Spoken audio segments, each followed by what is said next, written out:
All right, we're live. We're live. We're live. What's going on? No Giants football for the past 10 days, so I might as well just watch this Tua debut. Nothing going on in Giants land, so and then you can't even see a division game today. Washington is on a bye week. Dallas and Philly play tonight, so if you're a Giants fan, it's really nothing really going on until 8 o'clock.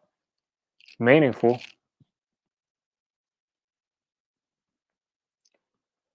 But I thought I'd check out what Tua did.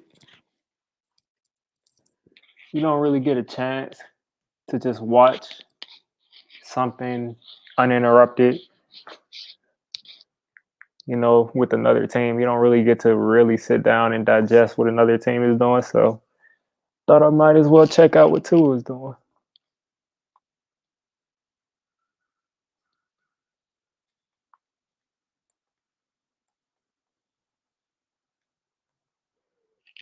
What's going on? What's going on?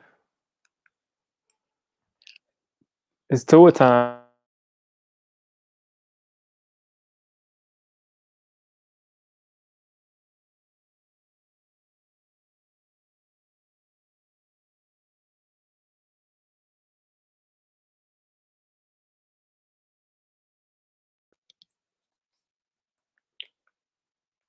Now I'm going to be watching this on Sunday ticket, so I might be a little delayed because I don't live in Miami or LA, so that's just how it goes. But if anybody in the stream is ahead of me, hey, I appreciate that, J Money. I appreciate it. But like I was saying, if anybody's ahead of me during this game, it's because you're watching it locally. I'm watching it through Sunday Ticket. All right. First drive right here. Dolphins jumped off sides. Jared Goff was carving people up for about 3 weeks in a row, and then he kind of calmed down. So we'll see what the Rams do. I mean, they should win this game easily, but we haven't seen Tua play. Tua might be a guy. He might be the guy. That's why we're watching. We want to see what Tua got.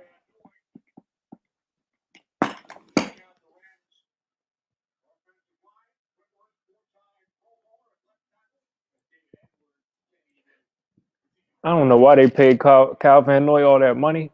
I don't know what his stats are like this year, but I don't think he was worth what he got. I don't know how much he got paid, but he just seems more like a guy. Lamar already threw a pick six. You serious? Already threw a pick six? I'm telling y'all, that spread was awful.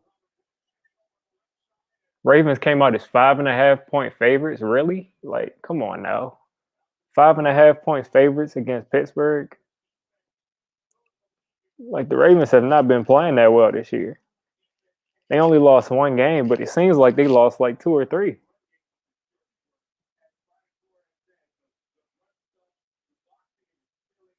Game just started and he throwing pick sixes. Yeah, I just don't see how he's going to be able to do much against that because I don't see him running that much because they're just sending everybody at the line. So he's going to have to make a bunch of quick decisions, and we'll see if he can do it. Look at Daryl Henderson giving me my fantasy points.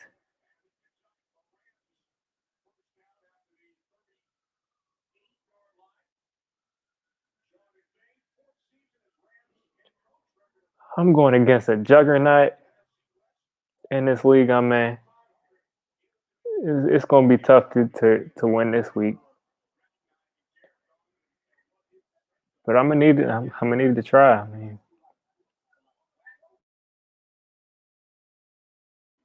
they got Aaron Rodgers, Elliott, Josh Jacobs, Tyler Lockett, Kareem Hunt, Travis Kelsey. They got everybody.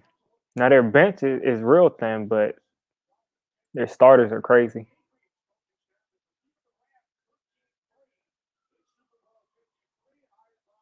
I know this dude is not injured.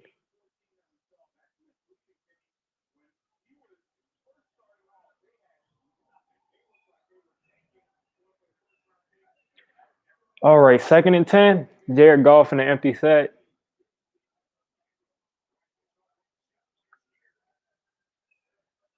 They're crowding the line of scrimmage. Oh, that might get intercepted. Oh, luckily that got tipped backwards instead of forwards or straight up in the air because that would have been a pick six. Jared Goff almost threw one away. Wouldn't have really been his fault, but you guys get the point. That would have been a tough throw.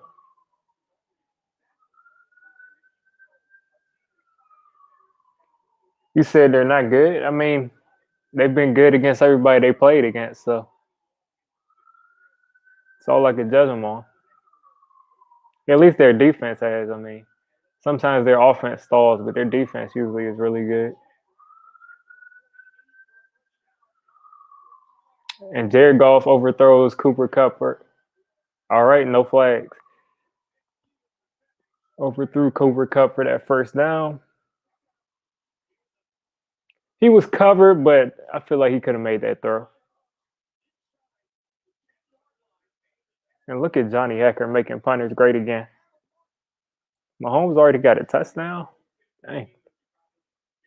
Oh, it's the Jets. Yeah. Yeah, this isn't going to be pretty today for the Jets. They're 21 point. Vegas put 21 points on them. That's what they're predicted to lose by 21. Look at them waste Johnny Hacker's punt.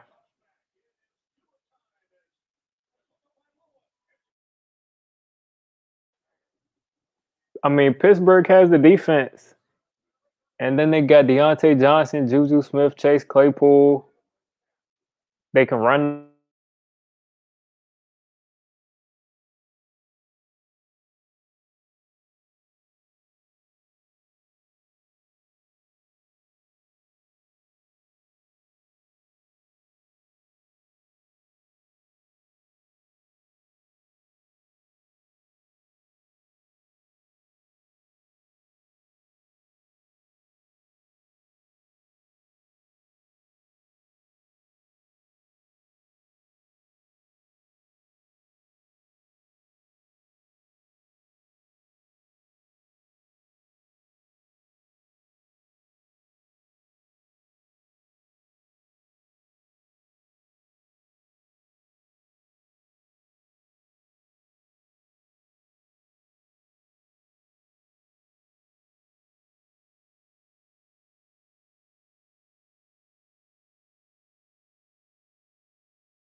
All right, we back. We back. Oh boy, man. This thing always decides to quit. But all we missed was Eric Flowers giving up a sack. So that's something we've all seen before.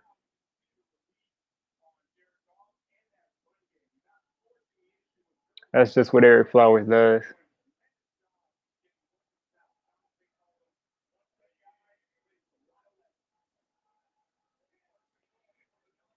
Meanwhile, the Rams are in the red zone.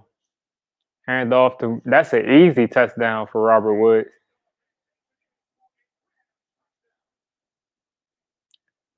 Yep, that's they're already down by 7. Tua held onto the ball a little bit too long, but Eric Flowers got to do better.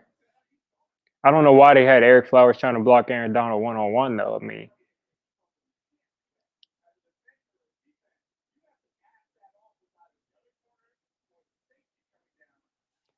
but that was some bad execution on that touchdown run from Robert Woods. They nobody picked them up. They run those sweeps all the time in the red zone. They run them all over the field. But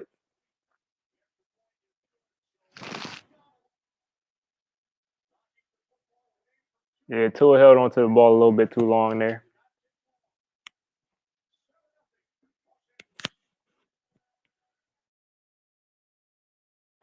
So that was his first attempt at a pass, and it's a sack fumble that leads to a touchdown on the other end. Let's see how he bounces back.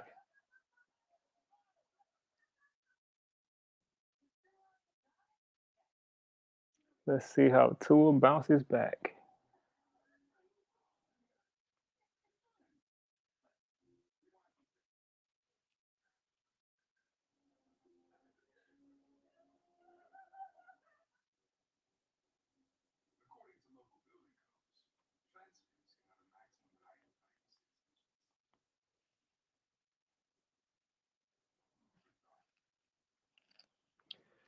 But yeah, it's really nothing going on as far as Giants football. There's nothing going on. It's just we play tomorrow.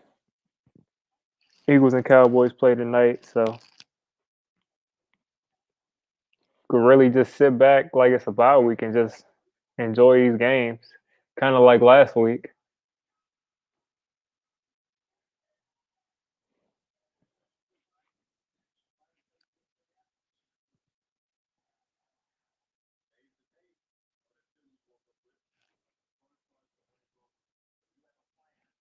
I don't know. Lamar already scored a touchdown. How did he score? Wonder if that was a full length drive or if that was. Who knows? Let's see. Lamar threw a touchdown to Miles Boykin. Yeah, Lamar is working with nobody there. He's working with nobody in Baltimore.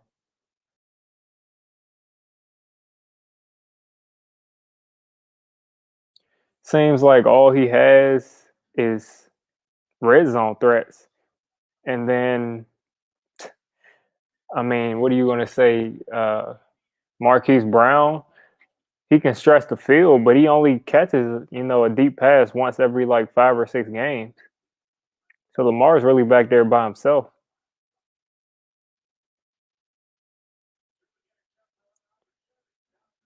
Nobody that really consistently gets open.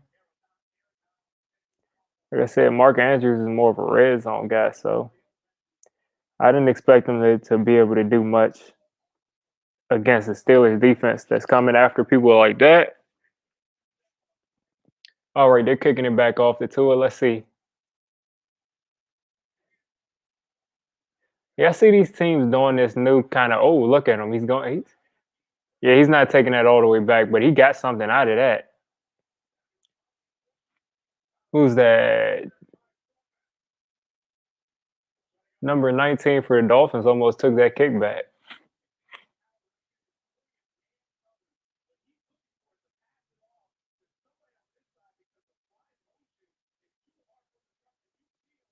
Yeah, I don't know how nobody picked up Robert Woods right there.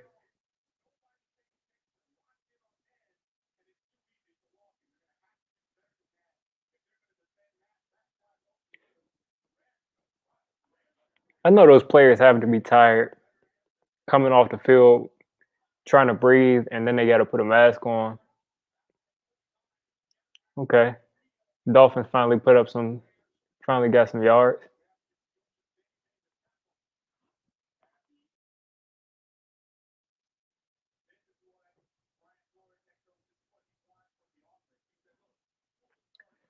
We want to see Tua throw the ball, man. Let's go. We want to see Tua work some magic. The Rams don't look that good so far. All they did is punt, and then Tua got sacked and fumbled, and then they just ran a jet sweep into the end zone. All right, Tua picking up a first down. Who's that? 18. I don't know who number 18 is. Oh, that's Williams. Yeah, Tua completes his first pass. Preston Williams. Now that Rams pass rush is looking crazy, but their offense didn't look too crazy.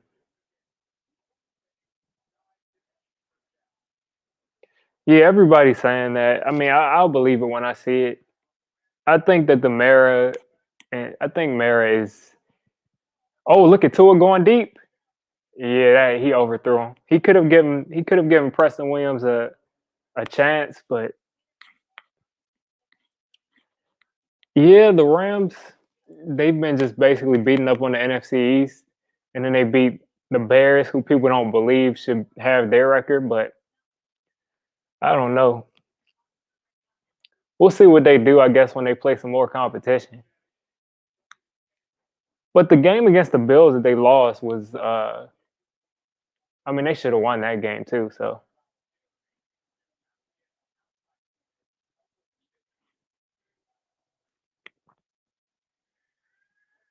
but they could have very easily lost. Yeah, I don't like where Tua put that ball. You don't need to throw it that high for a check down. Yeah, but like I was saying, Gettleman, I'll believe it when I see it. I don't think that Merritt is going to move on from Gettleman just because he just picked up Joe Judge. So you can't bring in a new general manager and tell him you have to work with this coach. It just doesn't work. It's just going to be continually. They got to give Joe Judge more than a year. I can tell he's a good coach, but they got to give him more than a year. So they have to find somebody who really agrees with Joe Judge, or it might just be a thing where Dave Gettleman just ends up just retiring like they did to Coughlin, just making him retire. Because I think if Gettleman goes, he's pretty much done. I mean, he just had cancer a year ago, so he probably just wants to go home and just be with his family.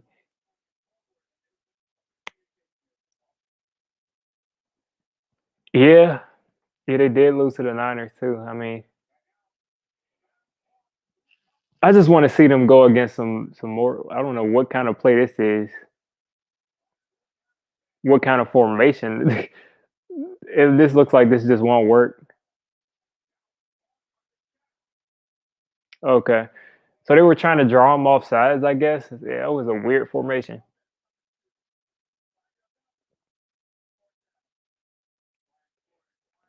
Yeah, Pat Shermer lost his games last year. Like Pat Shermer would literally all of his timeouts would be gone with 4 minutes left in every single game. It was like he was just saying, "I have too many timeouts," and he would just burn all of his timeouts in the with 4 minutes, 5 minutes left to go in the game. He lost his games that way. Joe Judge, I think, is a lot better, but we've got to give him time. And I think if we bring in a new general manager, they're probably going to want their own coach. Especially if we bring in, someone who's more offensive minded, someone who's more uh, new era, new age minded. They're probably going to want to bring in Patrick Bieniemy because they're going to want that kind of an offense. Because if they believe in Daniel Jones, then they're probably going to want an offense similar to Pat Shermer's. That's Eric Bieniemy's offense. And then even if they don't, that's just a much more quarterback friendly offense that depending on there's a couple of good offenses in the league. You got the Shanahan offense that basically the Rams and the 49ers run. And then you got the Andy Reid offense, the West Coast. So it just depends. It depends. They might want a more offensive minded head coach.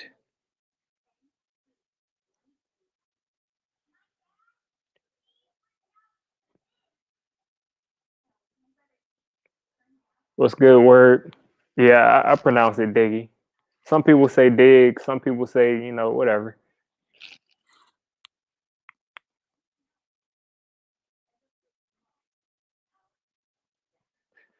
What's good, done deal? What games are y'all watching today? I'm watching this one on Sunday Ticket, but I'll probably be going back and forth between games too as we get through here. But what games are y'all watching? Nobody scored over 7 points so far. Yeah, I'd probably be watching the Ravens game too, but for some reason my CBS doesn't work.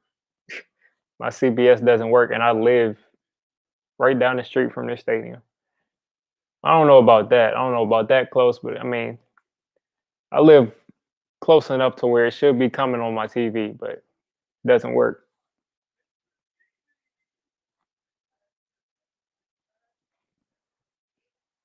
I'm surprised the Chiefs. Surprised the Chiefs aren't blowing the Jets out by more so far. Almost through the first quarter, they only got 7 points.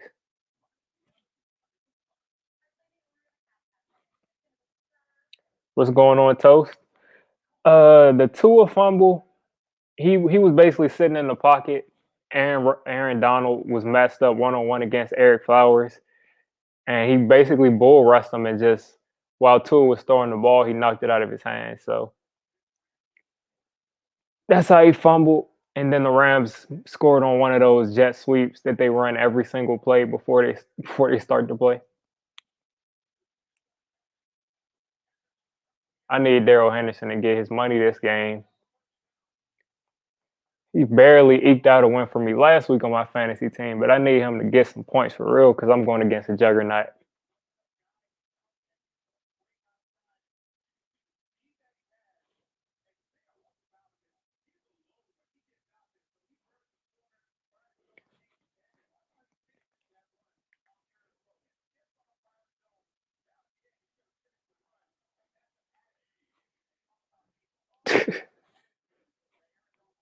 Yeah. All right. Looks like I don't know what Jared Goff was doing right there.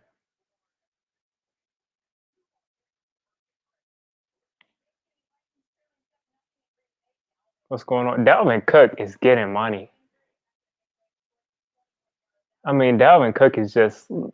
Does it surprise you that the Vikings are 1-5 every week? Dalvin Cook is getting.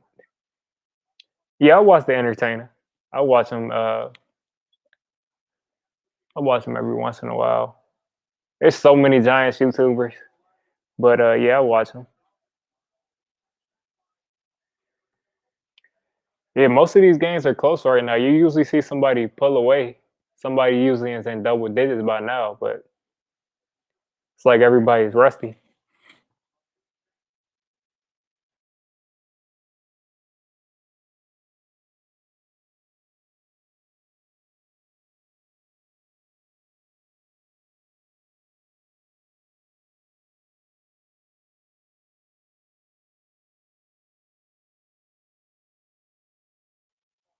You said you found my channel. Oh, they probably recommended one of my videos. Yeah, I don't know about Nick Casario because I mean he's just the Patriots. I mean people say that he's basically their general manager, even though we know that Belichick probably makes the final decision. But any other kind of general manager move Nick Casario handles. But I just don't know. I mean, right now we need some receivers, and I'm not trying to go through the next 10 years or the next however many years he would stay and just not have any receivers. I mean, if we want that, we can just keep Dave Gettleman.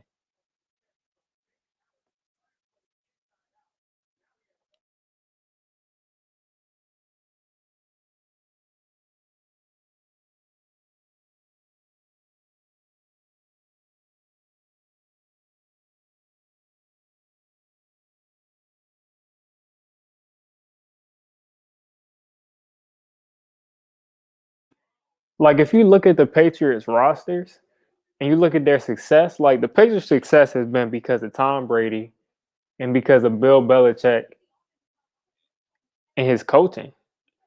Without those two, I mean, the rosters were not that good.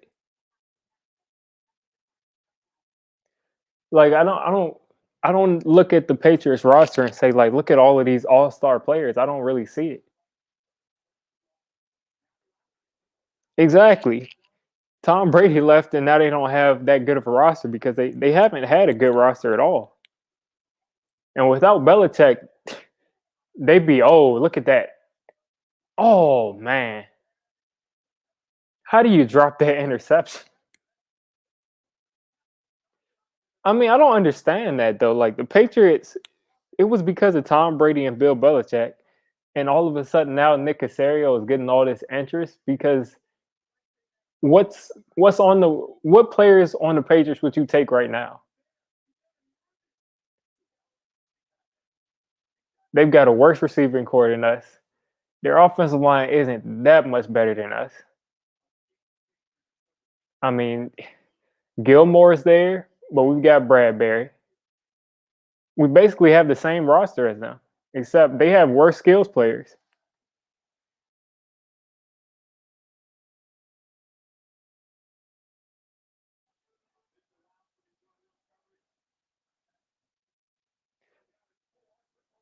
Yeah, I'd take Gilmore, but we're basically getting the exact same thing from Bradbury.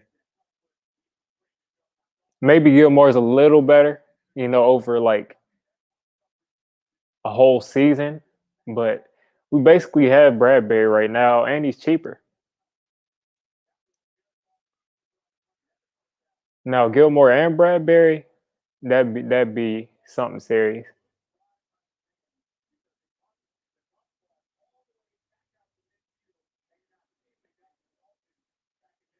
Like there's not much on the Patriots roster that's all that better than us.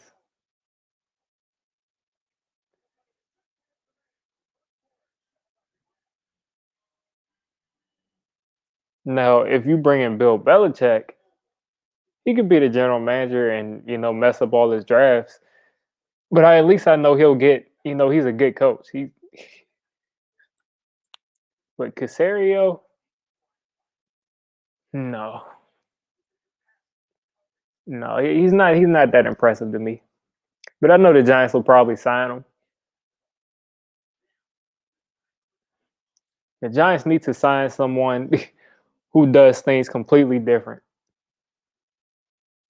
I don't think Bill will leave. I think that Bill this year he's retooling and he's going to get another quarterback in there if Cam doesn't improve.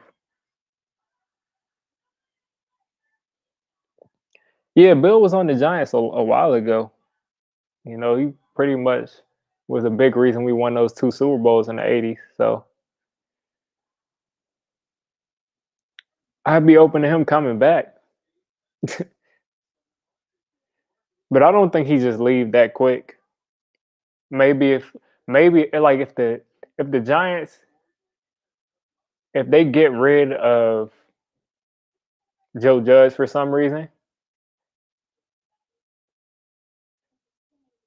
yeah, Parcells was the head coach, but Bill was coaching that defense. All those players on those '80s Super Bowls defenses, they loved Bill Belichick. Yeah, Parcells is still alive. No, we can't. If you're talking about bringing Parcells as the head coach, he's not doing that. He's not going to be the head coach. Yeah, Coughlin was just the wide receivers coach. He had Belichick, Coughlin, he had a lot of guys out there. I mean, Parcells, his coaching tree is the greatest. He had Sean Payton, Romeo Crennel, uh, a lot of great coaches came under him. Only person that's going to be close is uh, I can't think of the Probably that 49ers head coach, maybe, from the when they had Joe Montana, and then Andy Reid has a lot of guys under him.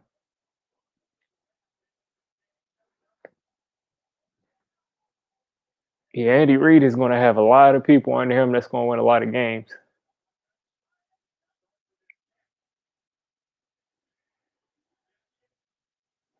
I don't like the way this running back runs the ball. He just likes to run into contact.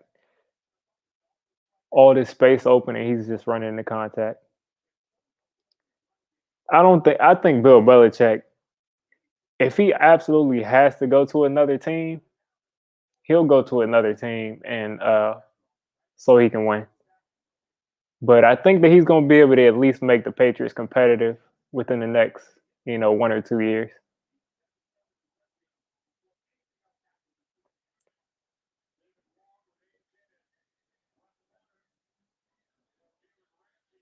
Oh, look at Tua getting on the edge. I always forget that Tua is left-handed.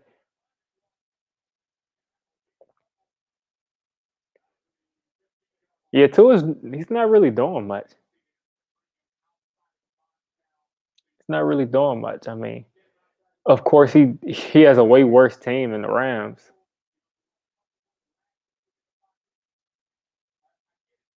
Yeah, I think Bill's going to coach into his 70s. He's he's going to be coaching for a while.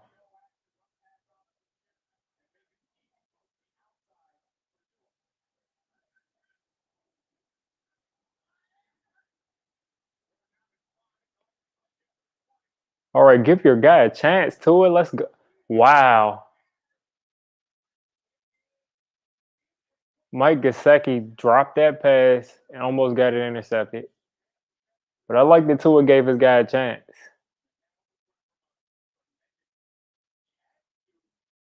That almost got intercepted, but luckily they both dropped it. But yeah, Bill is old, but like I said, he's not going to retire. He's not going to retire without getting back into the playoffs and at least being competitive. That rivalry with Tom is serious. He's not going to just lay down and retire.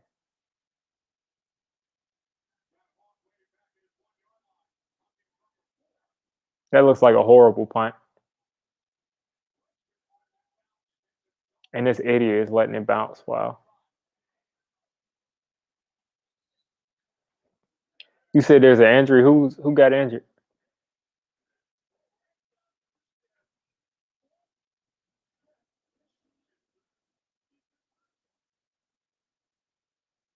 Yeah, Bill is not. He's not giving.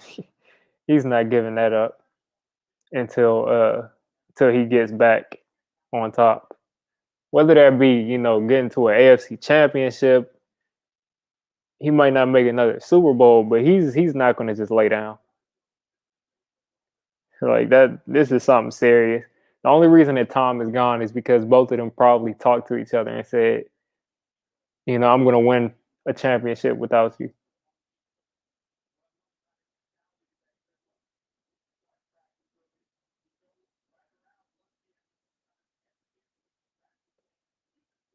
Oh boy, this dude Deontay Johnson. Every week it's always something with this dude.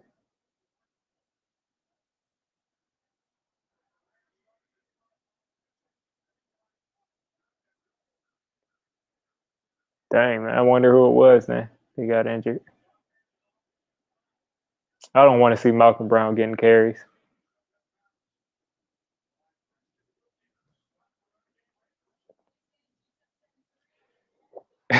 I mean, yeah, it's you take away Brady and look how they look.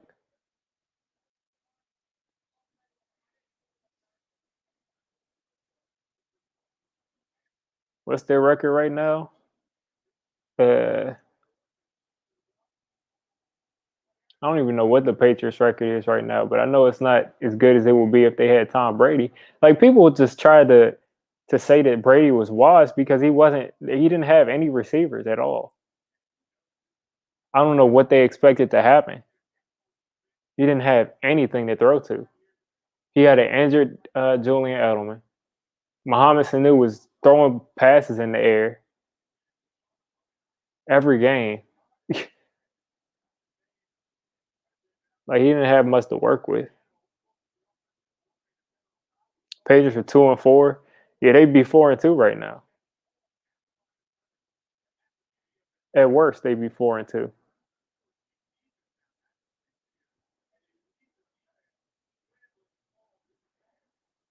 Oh, Jared Goff with the interception.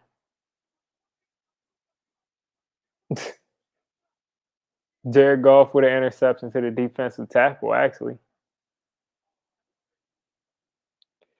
Yeah, the thing is, Bill Belichick won't lose his reputation just because, unless he coaches for like what 4 or 5 more years. But if he just is bad for 2 years and retires, he won't really lose his reputation. But I don't think he. I mean, Bill Belichick is a great coach, so he'll be able to get a team to the playoffs that's at least decent. But like I said, I mean, Bill Belichick is basically their GM too, so it's his fault that his team is this bad. He does not have a lot of talent on that team, and if, like I said, if Nick Casario was a general manager and he was making the decisions, then I don't want him because there's not that much. Aaron Donald is harassing this dude.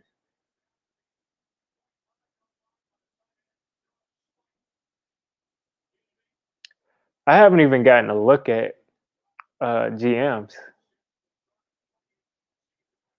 I mean, a guy that I liked was Eric DeCosta, but he just stayed in Baltimore after Ozzie Newsome left, and I haven't really looked back. I mean, some people they like that reporter from ESPN. He's like the front office consultant or something. We talked to him last time, and they didn't sign him because I think he was saying like he wouldn't have uh he would have traded Odell, but then the Edelman got here and traded Odell either way.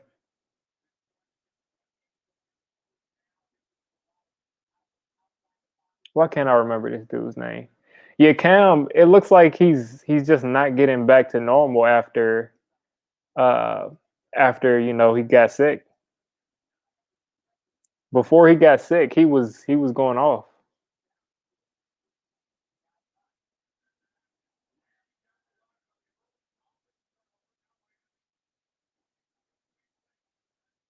What is this dude's name?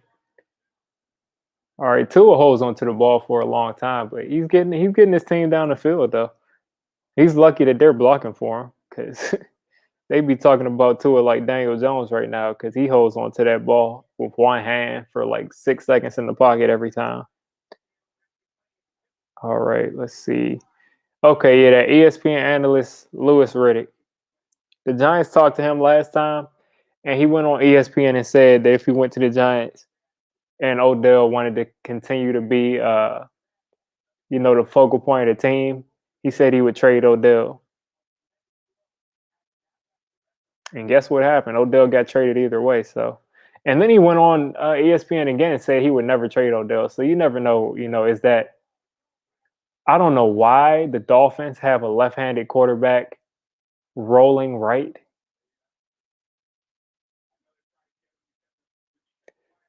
Yeah, Tua. They had Tua rolling right and throwing it left. He's a left-handed quarterback. Just a wasted play.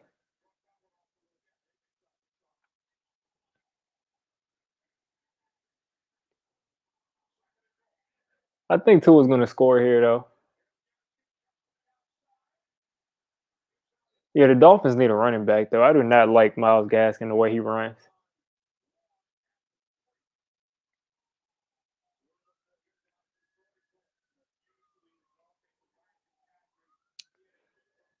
See, Gettleman is just really confusing to evaluate because he brings in Martinez, he brings in Bradbury. They're both playing like out of their minds. I know Ryan Fitzpatrick is just angry because he'd probably be winning 14-0 right now. Yeah, it has to suck. But yeah, Gettleman brought in some great free agents. That's a touchdown. To his first touchdown to Devontae Parker. Yeah, I'm giving Tua a chance in this game. But like I was saying with Gettleman, it's tough to evaluate him because he's got all of these signings that you say, oh, they were great.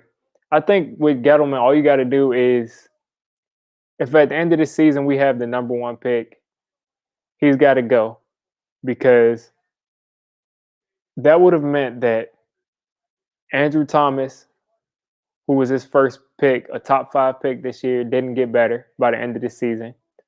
That would have also meant that Daniel Jones didn't lift the team past the first pick. And then Saquon didn't even play this year. It's his second year in a row being injured.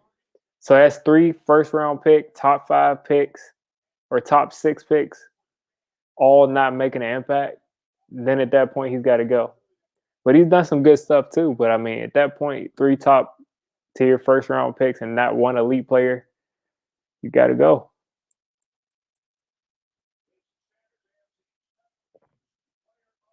Yeah, Chiefs Bucks. That's gonna be a good game. Yeah, I hope they don't have something crazy like a Giants game at the same time as that game. That'll make me mad.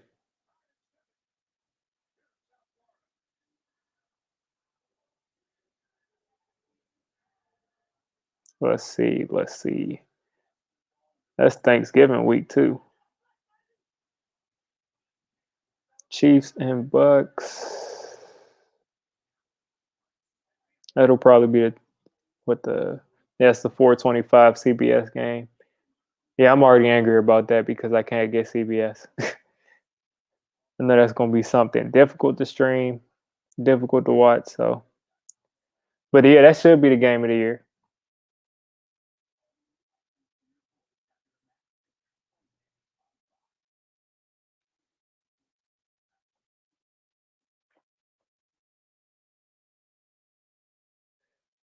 Yeah, I mean, I don't really care one way or another if Gettleman leaves or not. I mean, I don't. Preferably, I would want Gettleman gone, but I don't want Joe Judge gone. And I feel like if you bring Gettleman gone, if Gettleman leaves, I hope Giants fans realize that we're starting over again, and that it's going to be a 2 to 3 year rebuild because a lot of these guys are going to get cut.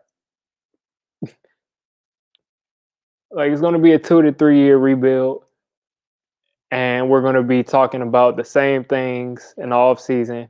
We're going to be like, hopefully, this second year to rebuild, we can go 6-10. So we'll see. But I hope guys know that if we get rid of Gettleman, it's going to be 5-6 years from right now before we're competitive. If their plan works. Yeah, that was a good game, the Seahawks and the Cardinals.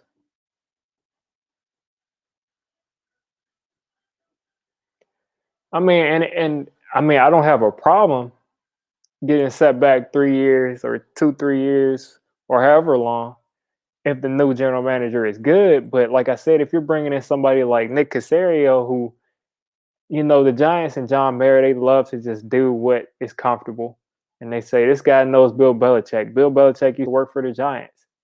Let's bring in Nick Caserio. And if Nick Caserio isn't a good GM, that means that you're another 3 to 4 years of not good drafting, not good free agency signings, and then you're looking for somebody else. Me personally, I mean, I Gettleman has been doing a decent job. He's had some misses, he's had some hits, but I mean, I would just leave Gettleman in there and give Joe Judge more control. And I would just leave Gettleman in there, for the entirety of the trial that you're going to give Joe Judge. And if both of those guys aren't able to win together, because they've said that they've had similar philosophies, if both of those guys aren't able to win together, then you bring in a new GM and a new head coach. Because bringing in a new GM while Joe Judge is coming off of a losing season, it's not gonna work out. You got two guys that are going to be out of sync. Yeah, Bill O'Brien sucks. I mean, I'd give Lewis Riddick a chance, man. People have been talking about signing Lewis Riddick, and a lot of people thought that that wouldn't work as far as like signing the ESPN guy or TV guy. But Mike Mayock has done a really good job for the Raiders.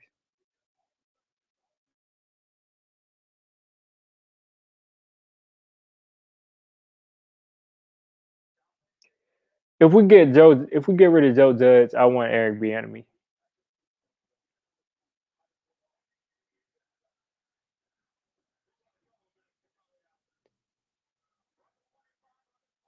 But they're not getting rid of Joe Judge after 1 year, so it's just not going to happen. That's what I'm saying. But like whoever they bring in for general manager, if they clear it out, they're going to be out of sync because they're not going to get rid of Joe Judge after 1 year.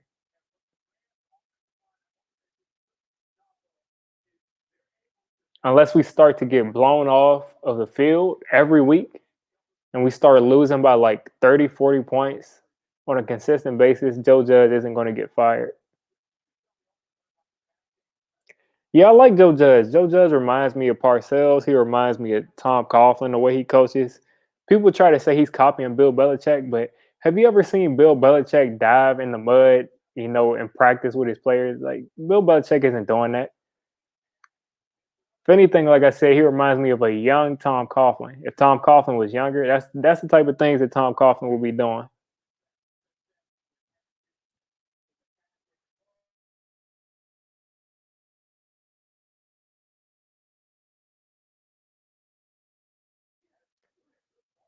Man, Daryl Henderson loves getting me fantasy points, and I appreciate it.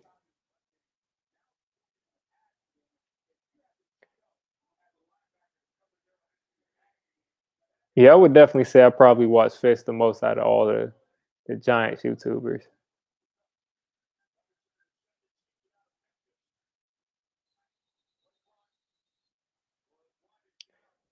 This looks like this is going to be a contested game, though. Rams is going to go head to head, but the Dolphins are pretty underrated too. So they got a solid team. They just don't have the name players.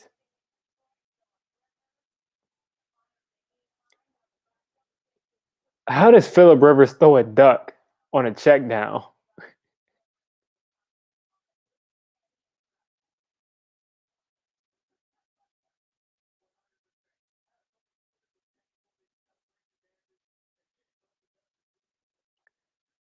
I don't think Fitz Vegas is look at Cup. I don't think that Fisk is even trolling. I don't even think he's clowning. I think he really believes the stuff that he says. Like, of course, he plays it up a little bit, but I think he believes what he's saying. Ron Effect makes a video like every blue moon. I saw one video where he was saying like he had some personal stuff going on. So I mean, I guess you could lose the passion for it too. I mean, he was coming on YouTube making those rage videos. Who knows? Probably got tired of making those videos.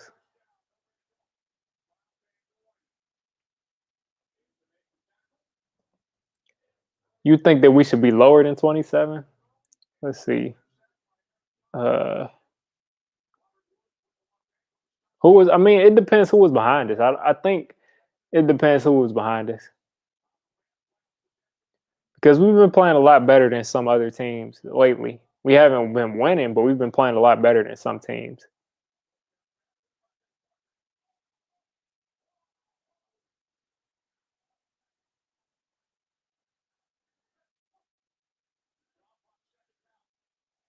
I don't know what golf looked like. He was trying to throw another interception. Yeah, Fisk in his last stream came out and said that Daniel Jones has every bit of arm as Mahomes. He said he has every bit as strong an arm as Patrick Mahomes.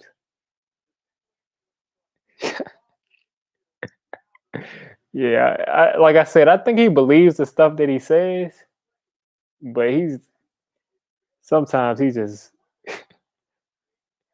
says things that don't make sense. I don't think JVP will kill us. I mean, we'll see.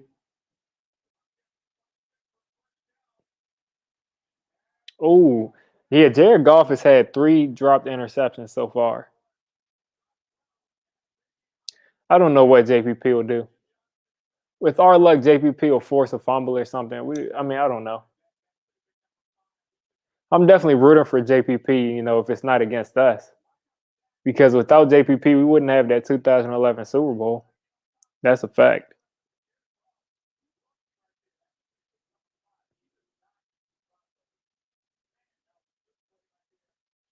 But Jared Goff is just throwing the ball to all of the Dolphins players, and they keep dropping them.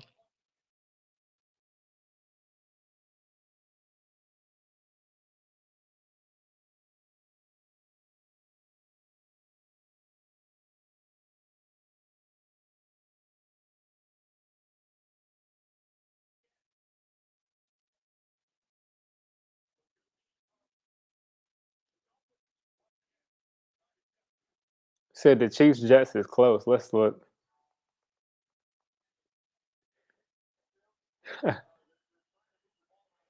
Sam Darnold is a beast, man. If Sam Darnold makes this game any kind of entertaining, I mean, he's a beast. Like anybody that says that Sam Darnold is trash, like you must not watch him play. He's going out there with his number one receiver, Jamison Crowder. And I don't even think Jamison Crowder plays most of the time. He's usually injured. Like Sam Darnold has nothing. They traded Le'Veon Bell. There's nothing for him to go to.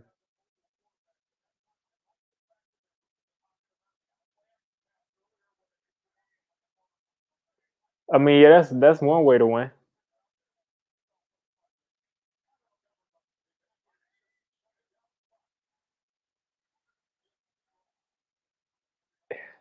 Like it's just amazing that the Jets have any points.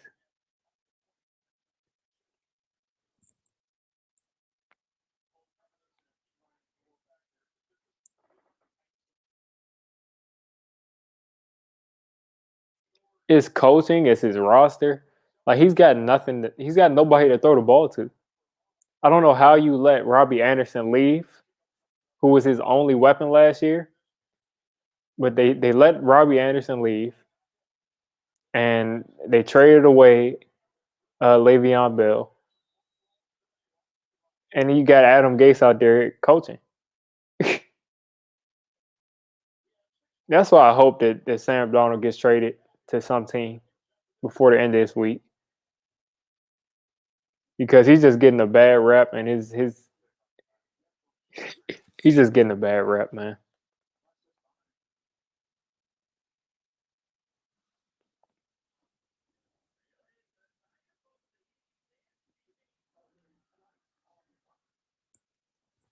And I know there's a lot of Giants fans that hate Sam Darnold because everybody said we should have drafted Sam Darnold instead of Saquon. But I mean, Sam Darnold's not a bad quarterback. The fact that he has the Jets offense, moving the ball is amazing. All right, the Dolphins starting on the 3-yard line, 4-yard line. Yeah, that's a 3.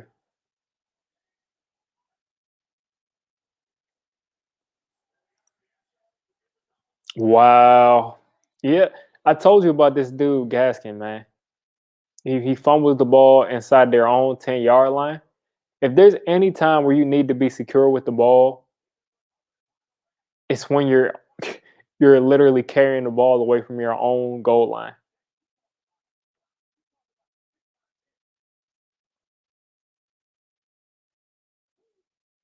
Yeah, Le'Veon Bell didn't have anywhere to run. He's he's not a north and south runner. Like people would think Saquon dances around. Le'Veon Bell will stand at the line of scrimmage and not make a decision.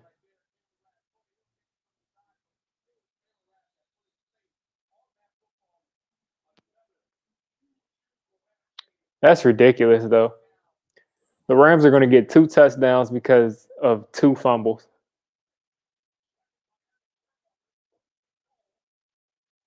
Meanwhile, the Dolphins are dropping interceptions all over the place.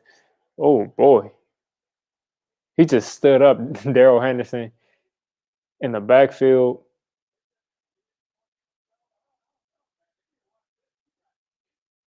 Yeah, I know that the Giants want Nick Casario. I know that's who they'll sign. That's who they'll sign.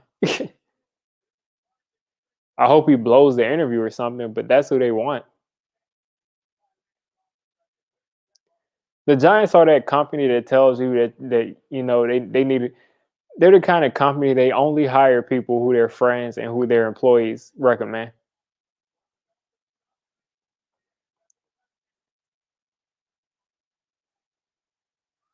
And Jared Goff fumbled the football, and they're going for six. They're going for six. Jared Goff gave them back a touchdown. Wow. Jared Goff ran. He gave them a free touchdown. And look at them put on the points on the wrong team.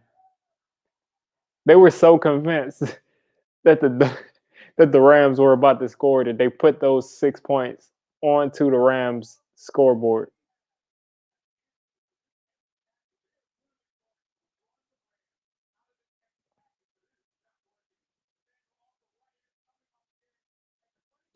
Yeah, I know that the Giants want Nick Casario. That's who they'll have, unless something crazy happens. That's who they're going to sign. So that's why I say, I'd rather hold on to Gettleman and just stay with what we have, for 2 years or whatever, until Joe Judge can make this team better or not better. Then to just sign someone who I know they're going to give 4 or 5 years to, who I know doesn't have a track record of bringing in great talent.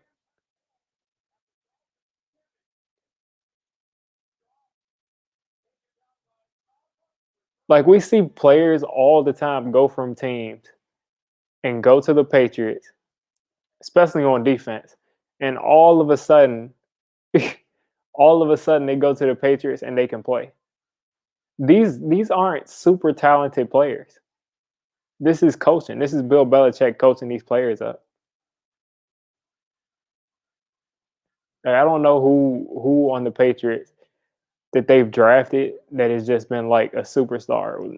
Name someone. Gronk, I mean, he's gone.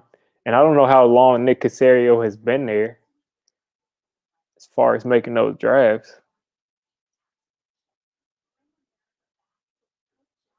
The only way I welcome Nick Casario is if he has a different philosophy than Bill Belichick and he's just been having to do what Belichick says. But if he's been the guy who's been really spearheading the decisions, absolutely not.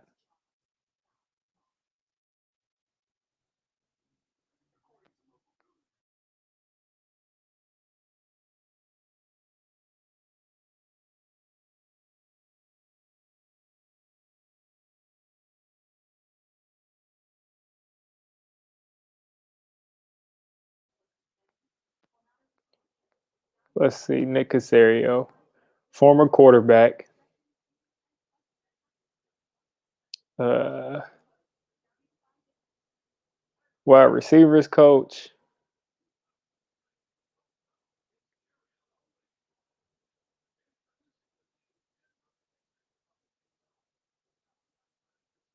offensive coaching assistant. Let's see, scout. So he's been there since 2008. So I just don't understand who he's brought in that's been so amazing.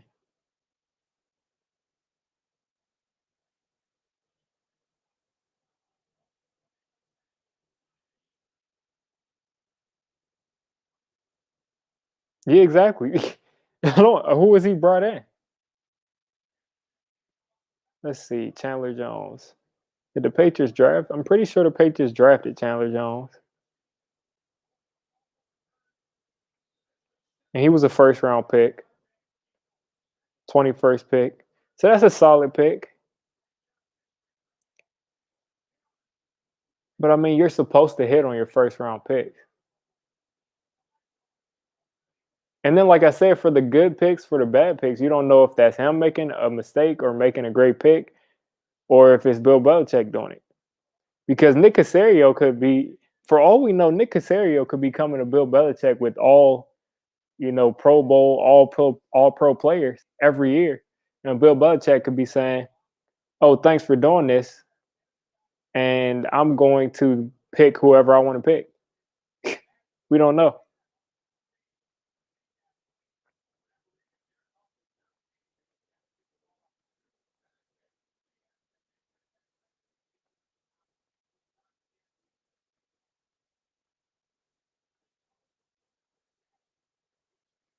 All right, so it's basically even, 2 turnovers each, uh, and the Dolphins are up. Ravens are up. Let's see what's going on there.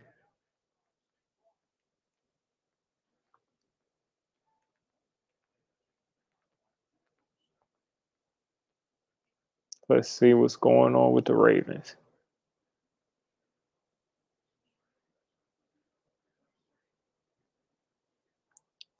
Maybe I was wrong. I mean, I thought it was crazy that the Ravens were 5 point favorites, but they're scoring at a higher rate than I thought they were before. But it looks like it's the Steelers' offense that can't get anything going. Big Ben 4 for 8 for 24 yards. John Connor 5 rushes, 17. Yeah, they're getting locked up.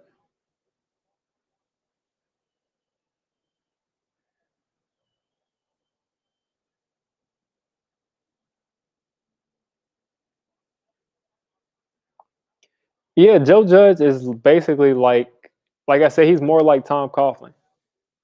Tom Coughlin, he let his players have fun, but he still had that structure. Like he still would, say, Ahmad Bradshaw, you're not playing the first half because you were late to a team meeting, just like Joe Judge did to Andrew Thomas a couple of weeks ago. Bill Belichick, you're late to a practice, you're getting cut. Jonas Gray ran for 200 yards like 4 years ago, and Jonas Gray disappeared after he was late to a meeting the next day. He got his car sold. He probably had a whole bunch of issues that happened to him after that.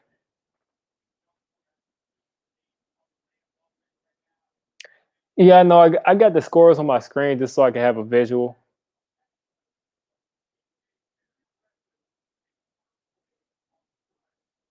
Wow, the Jets got to 9 points.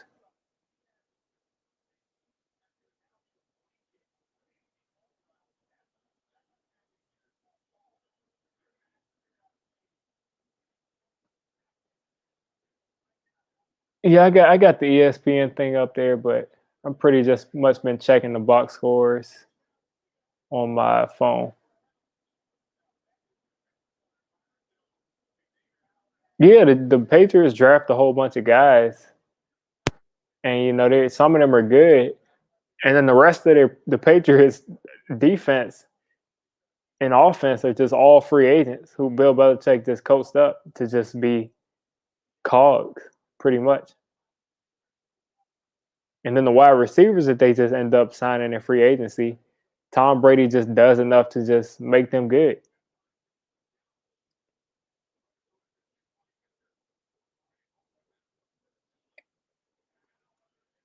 Look at 19. Look at 19.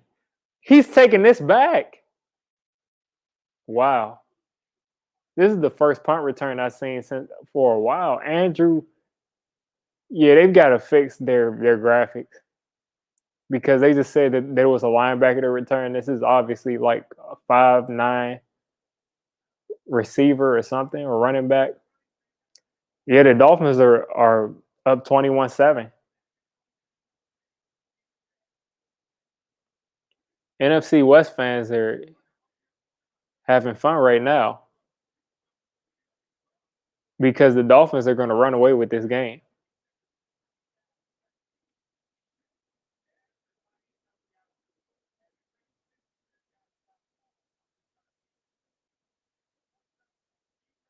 Yeah, Joe Judge is I think Joe Judge is working better with Gettleman than Pat Shermer probably because they're both similar probably as far as trying to win the line of scrimmage. But we need some more offensive. We need a more offensive mind in there, more than just pounding the line of scrimmage and running the ball because we need some receivers.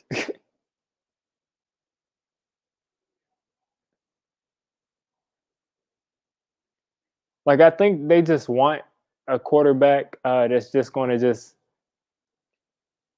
take care of the ball, throw it short, and just they want a super defense in a running game, but they haven't been able. Like it's fine if you want a super defense in a running game and then just a decent quarterback, but you haven't been able to get us a running game and you haven't been able to get a super defense. So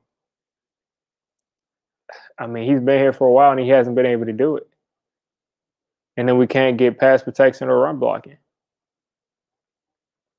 Yeah, our defense is getting there, but in every single situation where we need to throw the ball, the defense can't get there. And Joe Judge and Patrick Graham said that they had a philosophy where they want, 6 or 7 guys to get 5 sacks each. But we don't have anybody that can consistently win one-on-one.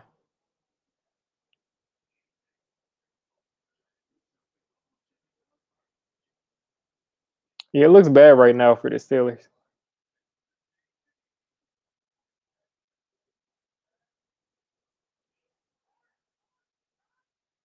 as far as throwing it. I said Ben Roethlisberger still has 24 yards. But it looks like they're running the ball right now.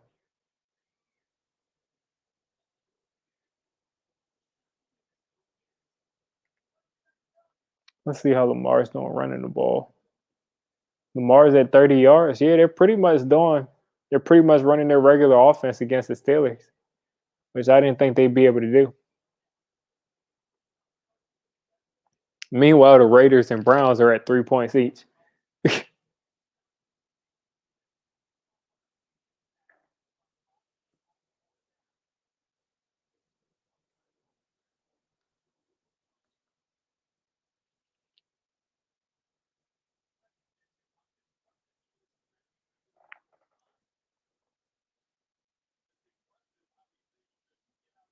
Chiefs. Yeah. Switched over to this Chiefs game real quick. Trying to see what's going on, man. Because this is if they lose to the Jets, there's a lot of people right now who are getting angry though, because the spread on this game was 21 points. And I know a lot of people thought that the Chiefs would cover this spread, which they still very well could, and they probably will. But if the Chiefs win this in a close game or in a 14-point game, a lot of people are going to lose a ton of money. And Travis Kelce with the catch. Yeah, the Chiefs are going to score here. And I don't know who got the ball first, but if the Chiefs are getting it out of the half, then they're going to cover that 21-point spread.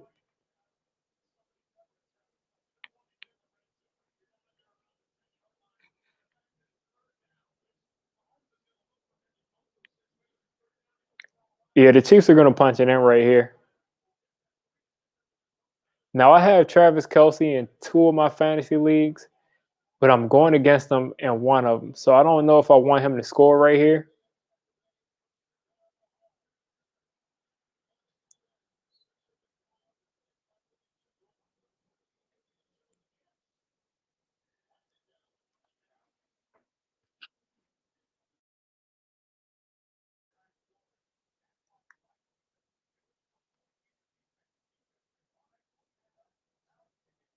This Dolphins defense is getting after Jared Goff, though. Yeah, Fitzmagic has to be sick because, first off, Tua hasn't really done much, and they're winning by 14. If Fitzpatrick was in this game, they'd probably be winning by about 20 something points now.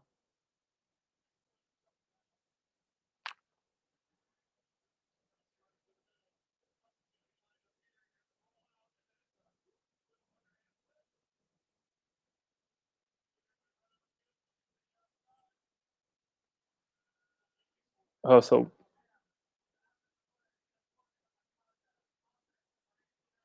Matt Judon got thrown out.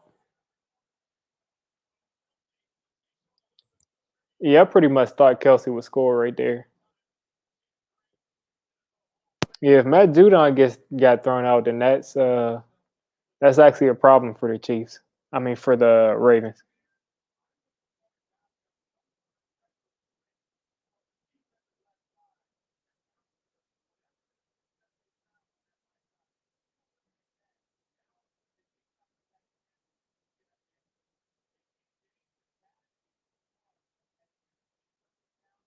All right, let's see what Jared Goff can do. Can he crawl his team back in the game? I need him to get back in this game so Daryl Henderson can get some more carries.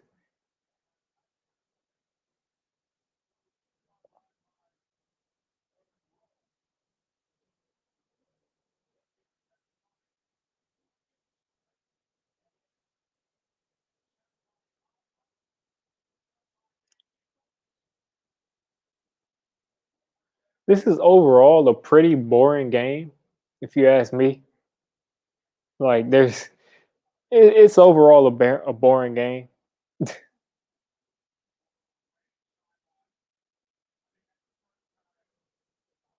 Like, there's nothing really going on in this game. There's just been a couple turnovers that have gotten both of these teams on the board. But as far as like consistent, exciting plays, there's really nothing been exciting. The Rams got that jet sweep touchdown. Tua threw one in for the Dolphins. I think there was a fumble return for 6, and then that punt return. But other than that, there's nothing really going on as far as on offense.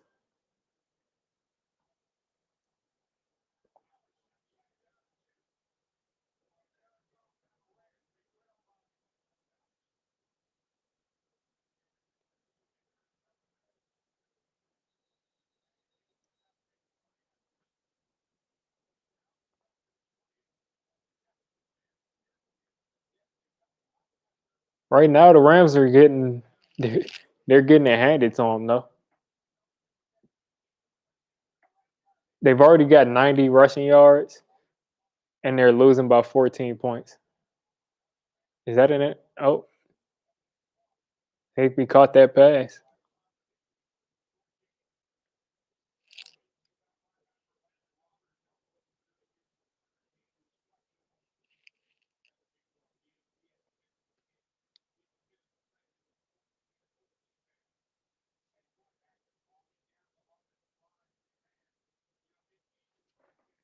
Yeah, I mean, I like the color rush uniforms for the Giants, but they usually lose in them.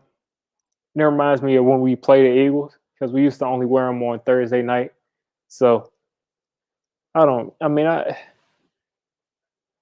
like the colors though. That is a ooh. Is that a pick six? Yeah, Jared Goff is stinking up the place. Jared Goff is stinking up the joint.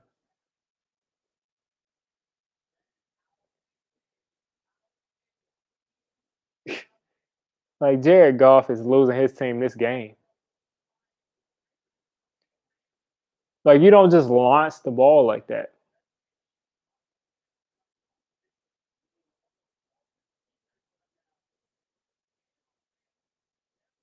What is that? Their third turnover, and they've given up a punt return for a touchdown. There's no way that you can give up a punt return for a touchdown, a fumble return for a touchdown, and throw a couple interceptions and expect to win the game.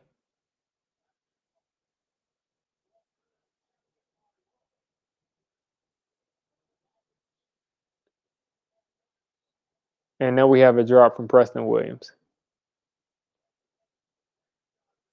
But yeah, I mean, The only way the Dolphins can lose this game right now is if they start to turn the ball over more. So Tua right now is 5 for 9, 30 something yards.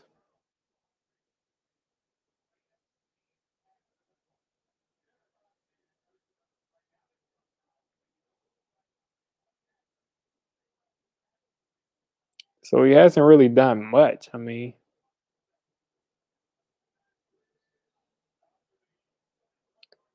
it's been just mostly a bunch of turnovers, some special teams plays, and that's how you get to win your first game.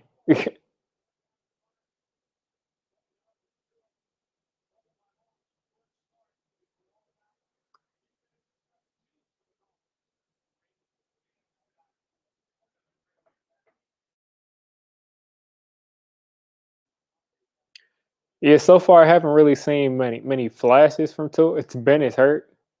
Oh boy, is it? Wow. So they had the opportunity to pick up that third down for the Dolphins, and Tua threw it behind them a little. But Preston Williams had his second drop of his drive, and they got to punt it back to the Rams. Like they could have capitalized easily on that Jared Goff turnover, but they didn't.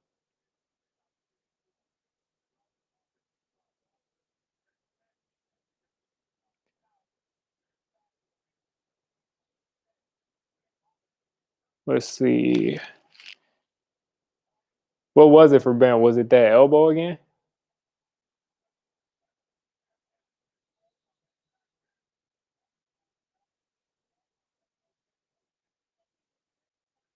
Ben got sacked and fumbled. Oh, okay. Is that CJ Board or that Chris Board? Okay. That was Chris Board who got the fumble for them.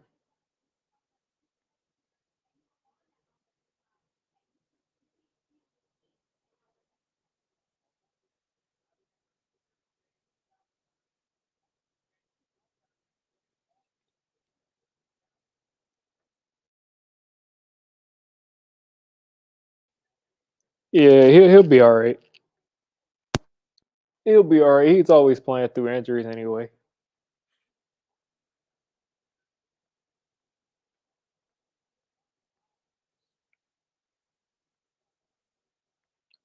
I know I need him to throw the ball though and get some fantasy points for Deontay Johnson.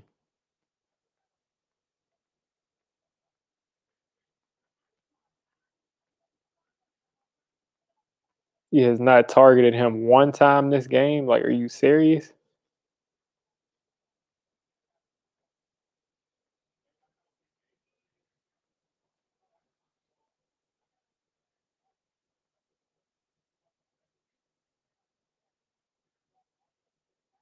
Goes to.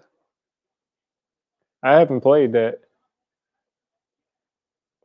Yeah, Jared Goff just threw somebody for a wide open touchdown, but to be fair, he got hit.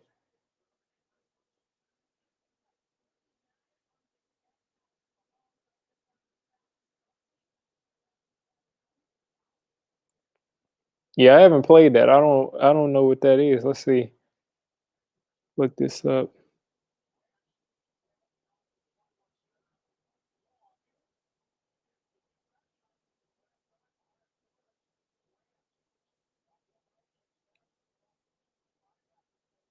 Let's see. Let's see.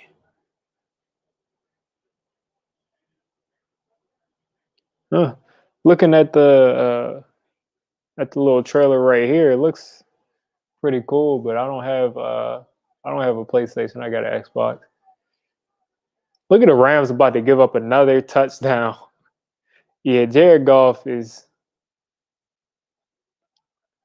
I was looking down to see if what's going on, Diablo. I was looking down to see if to see about that game, and I just look up, and another Dolphins defender has the ball in his hand. So Jared Goff fumbled again.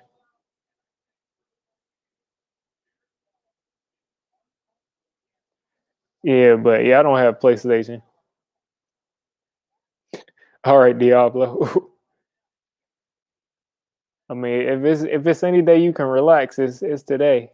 It's no Giants playing today, so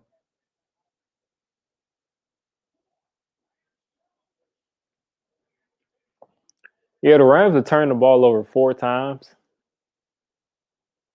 and I'm not a Dolphins fan, so I mean, I'm not jumping up and down for joy. It's just sloppy football at this point.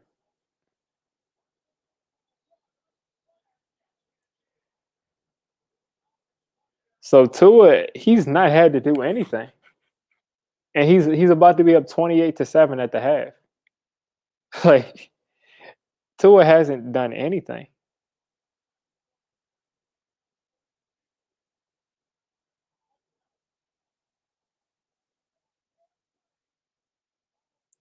I'll read you guys the stats: 5 4 11 for 34 yards and a touchdown, and he's up 28-7.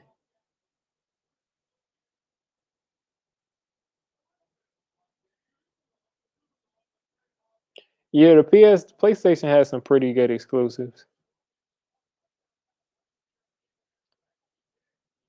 It's his elbow. Yeah, yeah. Ben doesn't have. He probably got about 200 more throws in that elbow. He's probably not throwing during the week either.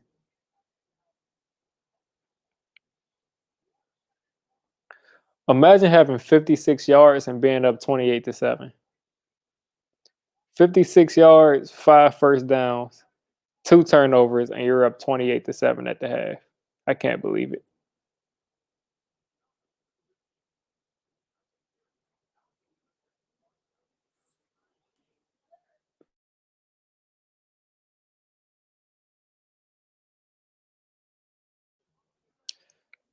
Yeah, this they're getting killed. They're getting destroyed.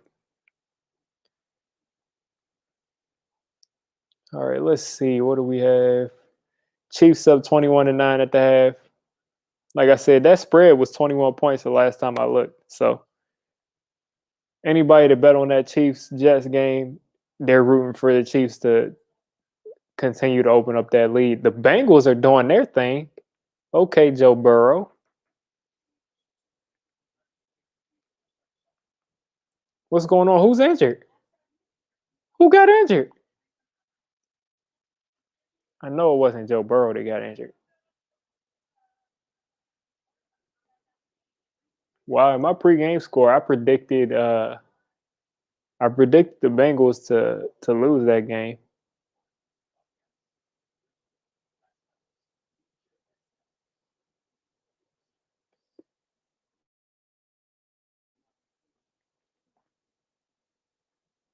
Let's see.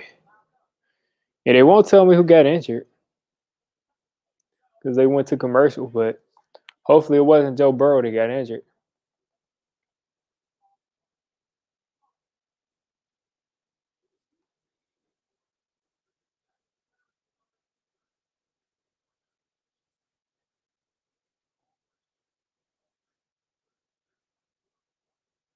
Tannehill threw an interception. It looks like everybody's sleepwalking into this week. Ryan Tannehill had 66 yards at the half. Ben Roethlisberger has 24 yards at almost the half. See what's going on in this Vikings game. Yes, there's barely any quarterbacks over 100 yards at halftime. Tua hasn't had that many opportunities.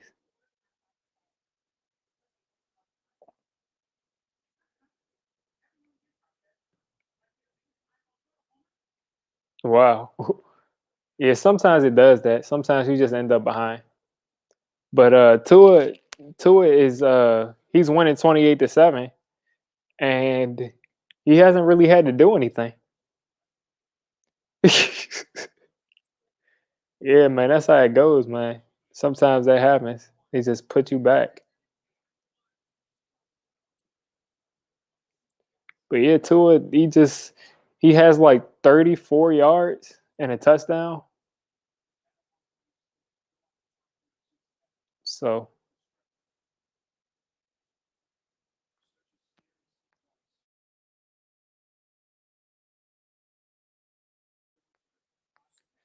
But look at the Bengals up 17-7 on the Titans.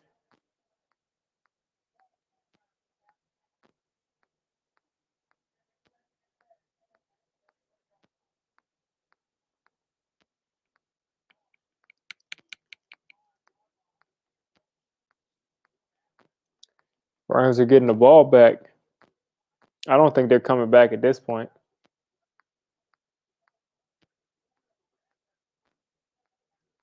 Like the Rams are dominating on offense. He said Leslie. Yeah, the Dolphins aren't contenders, but they're definitely whooping the Rams right now. Jared Goff has 2 interceptions and 2 fumbles, and they got a punt return for a touchdown. So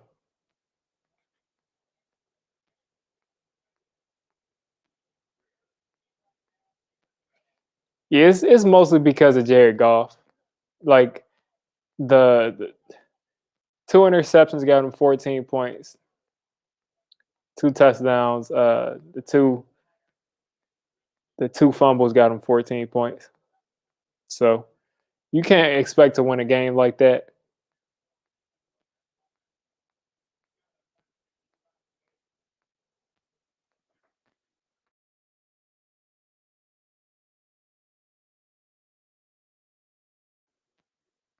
Yeah, I'm surprised the Falcons didn't blow that lead yesterday.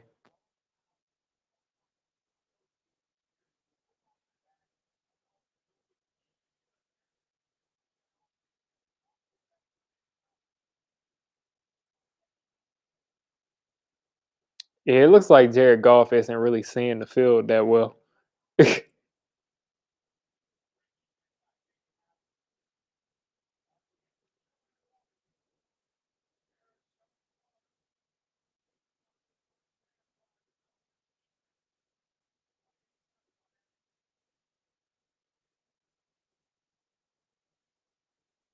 Yeah, these divisional games are underrated.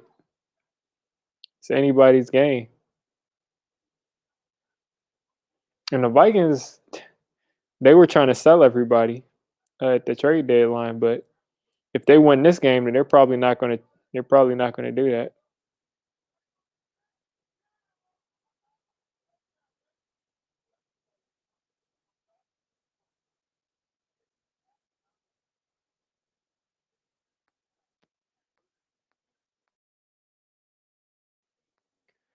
Let's check these games. New England tied with Buffalo.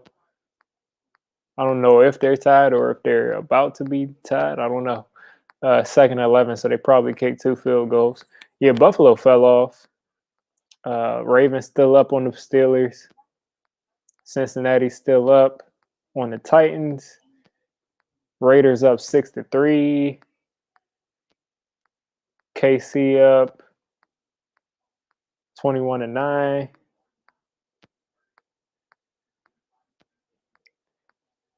So Colts up 20-7. I mean, that's what you expect. Yeah, that's what I'm saying. The Steelers send everybody, pretty much every play. That's how they shut down Saquon because they just send everybody, and they're really fast. So really nothing you could do as far as running the ball.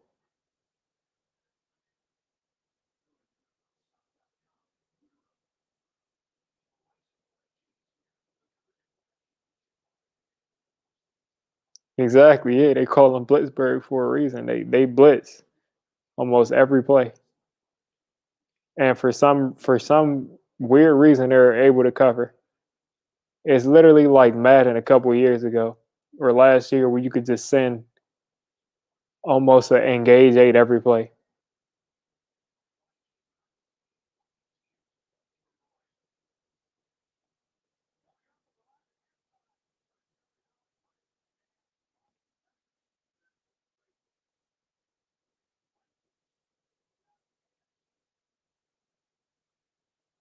All right, Jared Goff back again. I feel like Jared Goff is looking to turn the ball. If Jared Goff turns it over one more time, he's got to sit down.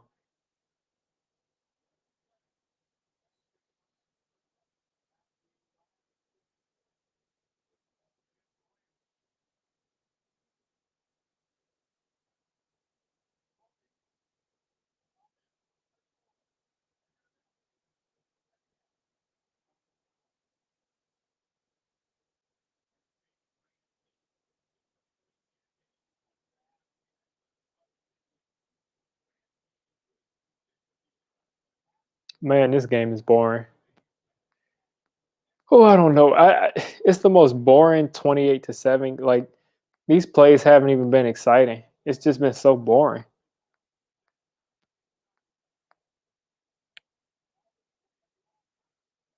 And the Dolphins get the ball first out of the half.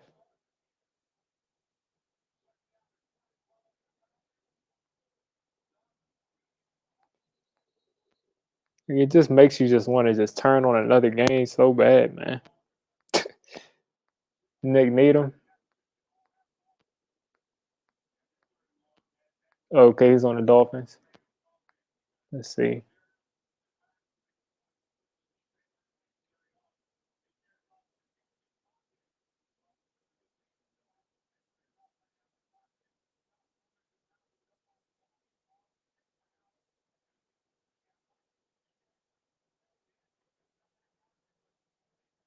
Let's see. Let's see. Nick Needham.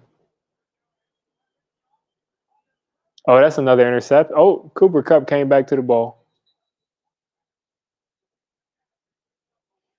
Yeah, Jared Goff is getting absolutely pressured. Like, I don't know how the Dolphins are getting this pressure every play on Jared Goff, but they're doing it. He's getting hit every play.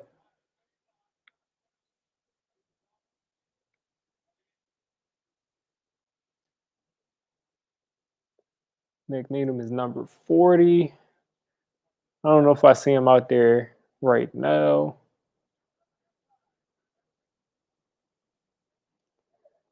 But man, this game is boring. Let's see. Every other game is in halftime.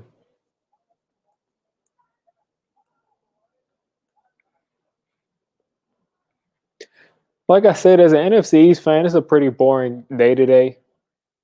It's no real games that I can really get emotionally invested in until 8 o'clock. Maybe this Seahawks 49ers game will look pretty good.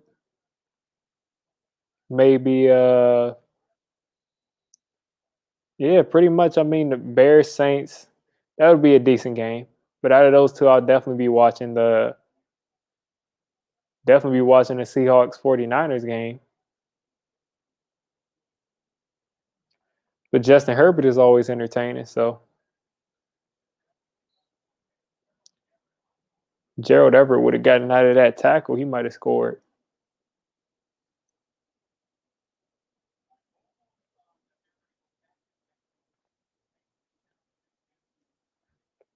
Yeah, soccer fans, they got a complex. I mean, like I watch soccer from time to time. I'm not a huge soccer fan, but I mean, there's places for every sport.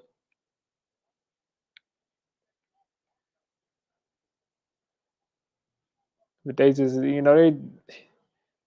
just got their little opinions. They got a complex because everywhere else in the world, is that a touchdown? Wow. So Jared Goff overthrew Cooper Cup by like 2 yards.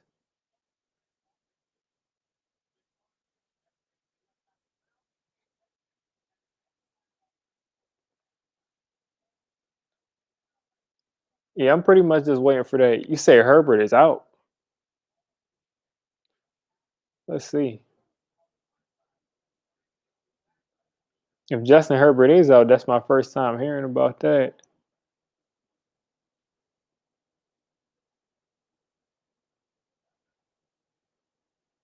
Yeah, I'm pretty sure he's playing. I don't see anything about him being injured.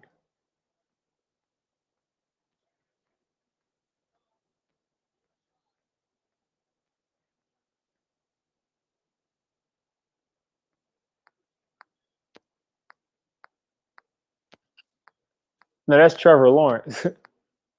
Trevor Lawrence is he tested positive in college.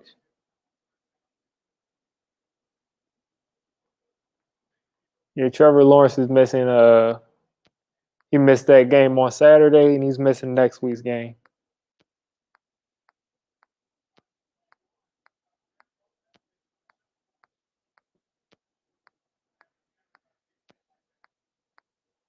Yeah, there's like I said, there's places, sometimes I like to watch soccer, but it doesn't compare to football to me. And that's always their first argument. If you go somewhere else, soccer is the most popular sport in the world, but it's not the most popular sport here, so it's not really relevant to me.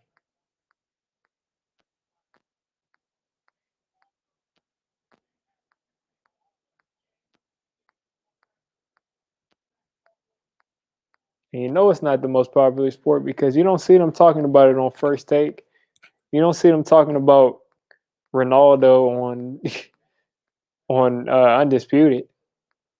He's one of the most famous athletes in the world, but here, I mean, it's not that popular.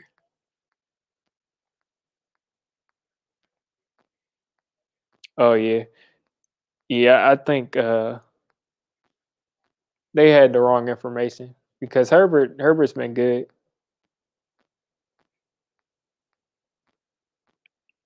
Yeah, he probably just like a couple of times I've mixed them up. I don't know how, but a couple of times I've mixed up Trevor Lawrence and Justin Herbert's names. That's probably what happened. He probably saw the Trevor Lawrence thing pop up and just for some reason thought it was Herbert.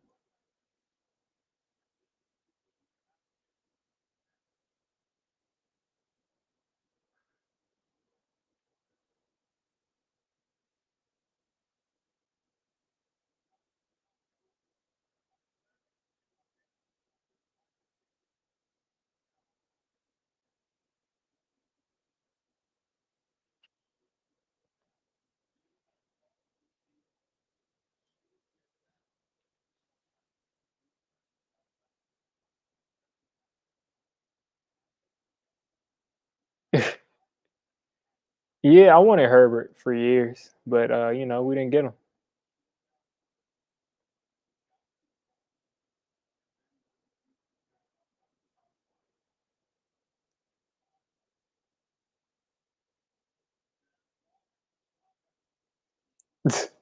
Yeah, he just messed up. I mean, I don't see anything. Like I said, I've been looking it up, and I don't see anything about Justin Herbert testing positive.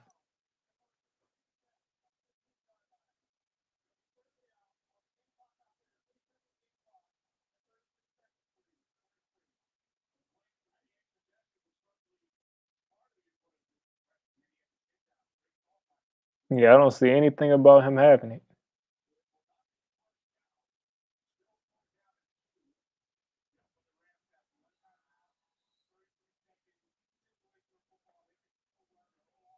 Yeah, yeah, I know Trevor Lawrence. He missed Saturday, and then he's gonna miss next week too.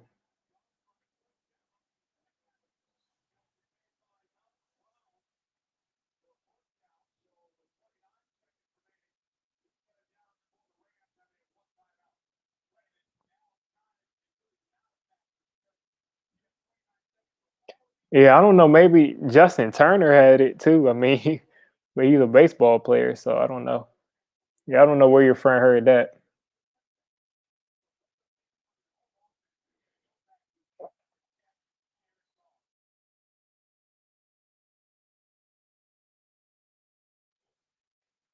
How do y'all feel about trading for Kenny Galladay? I'd do it. I'd do it for any pick, but a first. That would be my number one target. But I doubt we're trading for anybody. If we make a trade, it's probably Kevin Zeitler. Because I can't see anybody trading for Golden Tate.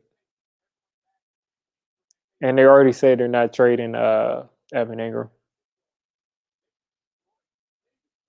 So I don't think we'll do it, but I would trade a second round pick for Kenny Galladay all day. Dude is 26 years old. So what's the difference between trading for him or drafting some second round receiver that you hope can be as good as him?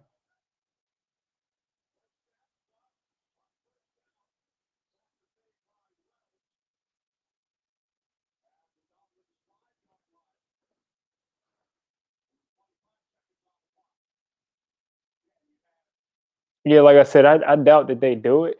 But like NFL teams have got to start thinking like basketball because people want to say that you people want to say why would you take a receiver in the top 5 picks, or people want to say you need to save this pick because maybe we might take Jamar Chase. So if we take Jamar Chase, why not just take Kenny Galladay?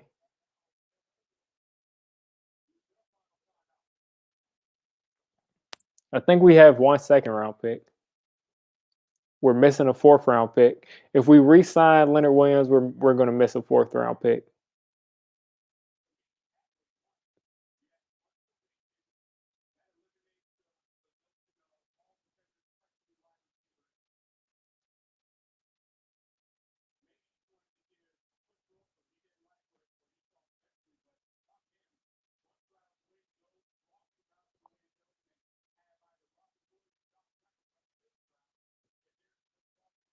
We got a 1st round pick, 2nd round pick, 3rd round pick, 4th round pick, 6th round pick, and a 6th round pick. Yeah, they have Tate on the trading block, but who's going to trade for Golden Tate? Like, who would even give up a 7th round pick for him? Maybe a team that really needs a receiver? Because I say he's better than most of the receivers that are free agents.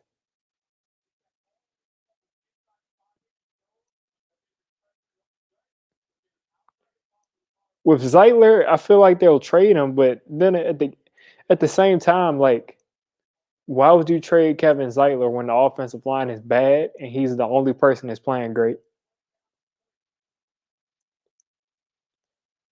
Like at this point, that's just a health hazard for Daniel Jones. It's just a health hazard for him, and you're not going to be able to run the ball either.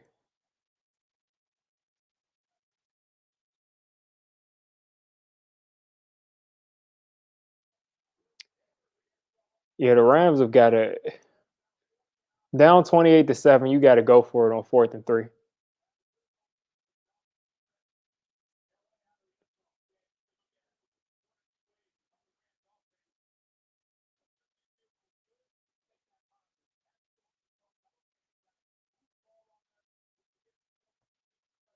Yeah, I think Nick Casario. Let me look up Nick Casario because that name does sound familiar with Houston. Yeah, Cam Newton is going against his Jr. Josh Allen is just he's just a younger version of Cam Newton.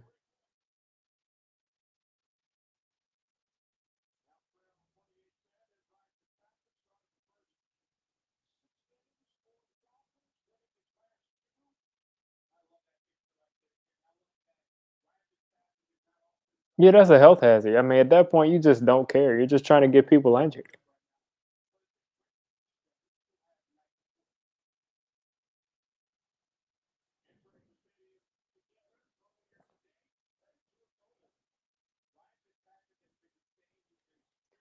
Man, I feel bad for Ryan Fitzpatrick though.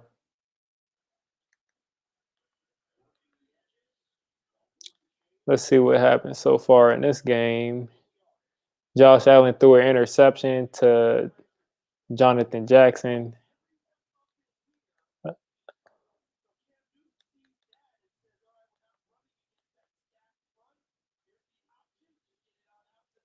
Like this Patriot, like I challenge you guys to look at this Patriots roster right now that Cam is working with and tell me why Nick Casario is a good idea as Cam Newton gets sacked.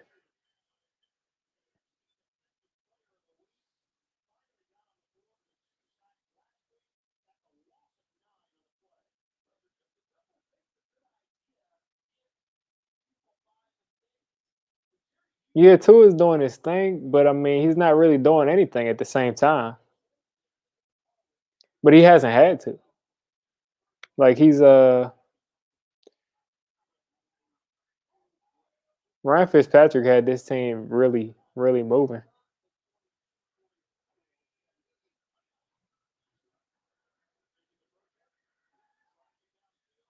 I don't know where Cam was throwing that ball.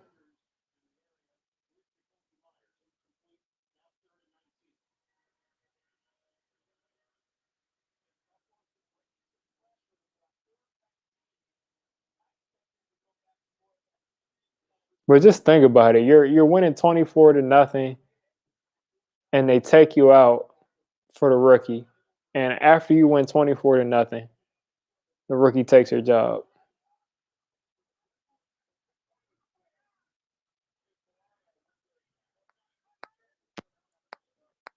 Yeah, there is no way that the Patriots are winning this game.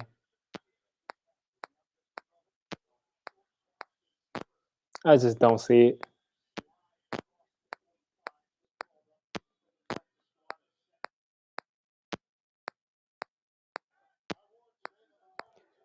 Yeah, I get what you're saying. But he's been playing pretty well. He would have had a decent season this year. He'd probably be around 30 touchdowns this year if he played, the whole season. I'm not too angry about it because Tua is going to be the guy going forward anyway. It's not like they were going to win a Super Bowl, but definitely feel bad for him because he had to sit down after a blowout. Like he blew the team out and had to go sit down.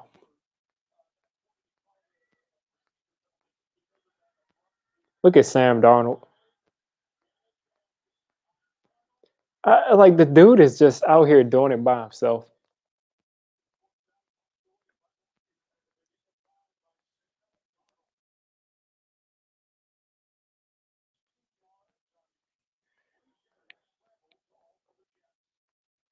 Yeah, I'm just watching right now this Jets Chiefs game, and it's just pretty much the same thing over and over again. Sam Darnold drops back, he's getting pressured, he's running around, picking up a couple yards.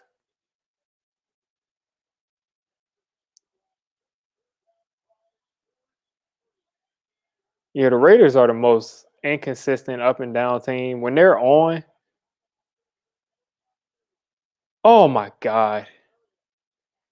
If you can see this, Sam Darnold just got pressured from his right side, had to escape, ran left, throws a perfect pass to Brandon Berrios on the sideline for a first down, and he drops it.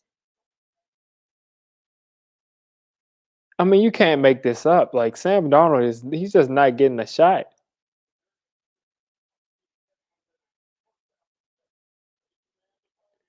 That just makes me so frustrated, man. Like he's just not getting a chance.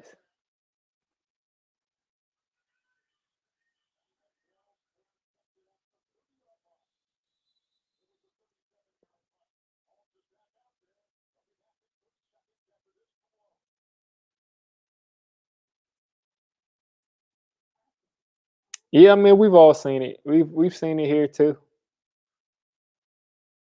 We've seen it here.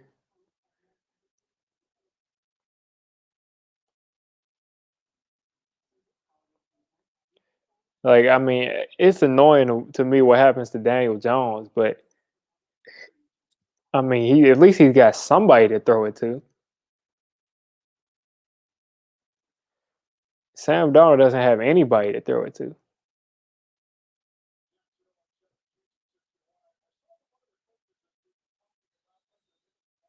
Like I don't understand how they thought that it was a good idea to like field this team this year.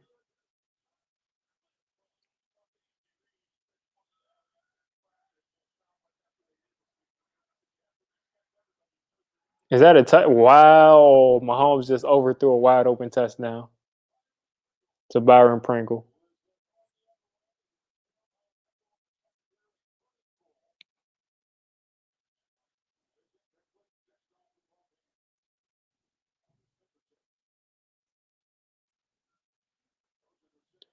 Yeah, he got hit as he threw it and overthrew a wide open touchdown. Yeah, Daniel Jones has got to stop turning the ball over, but they also got to block for him. They got to do a lot of stuff. The Jets defense is playing though for real. But yeah, if Daniel Jones doesn't turn the ball over, we probably have two more wins than what we have now. Two or three more wins, probably. But if Evan Ingram catches that pass, don't even get me started, man. Not even think about that.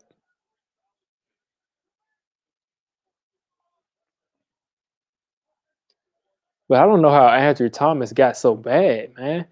Week 1 against Bud Dupree, he was locking him up. Like Bud Dupree kept trying to get inside, kept trying to counter. He just locked him up. And all of a sudden, Andrew Thomas can't block anybody.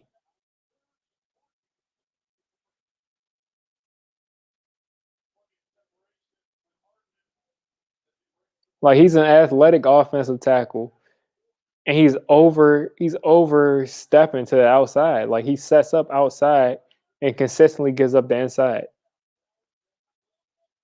and he doesn't need to do it.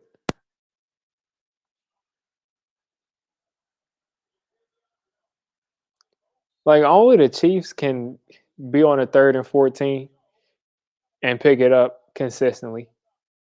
Like they'll get sacked, they'll get a holding call, and they just casually just pick up a 3rd and 14.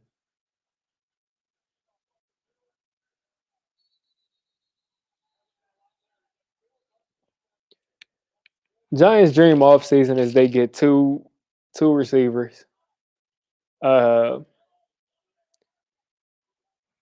we shouldn't need an offensive tackle at this point, but I mean, get the best offensive tackle in the off season. I don't know who that'll be,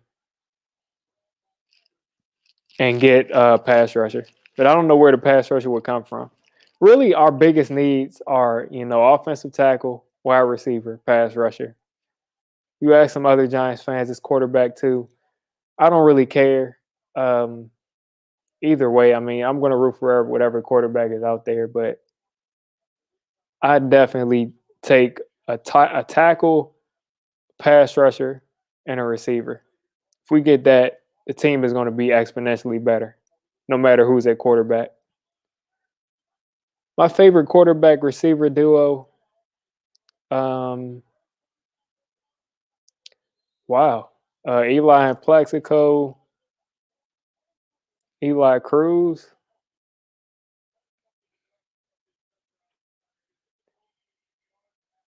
There's a lot of combinations. Eli and Toomer, all three of those guys. If I went away from the Giants, let's see.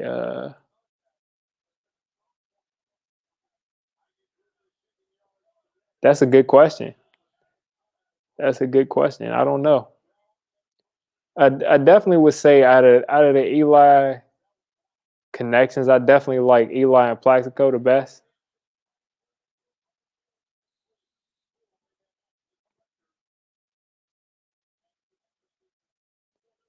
Matt Stafford and Calvin Johnson.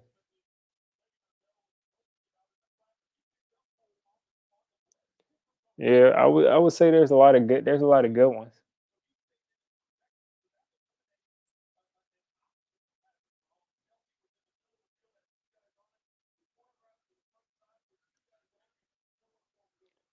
This is just hilarious to just watch Clyde Edwards-Helaire check out and Le'Veon Bell comes in.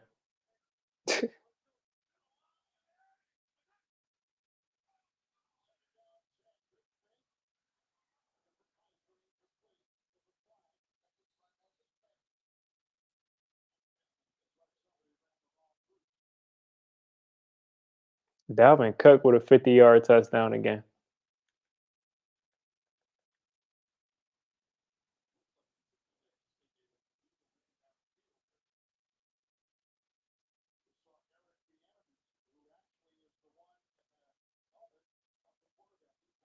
Yeah, the Steelers looking like they're going to get blown out. Looks like I was all wrong about that because those receivers, for some reason, were making all those plays before, but now they're not. I like Peyton Manning and Marvin Harrison more than Reggie Wayne. But Reggie Wayne, I mean, there's a lot of good ones.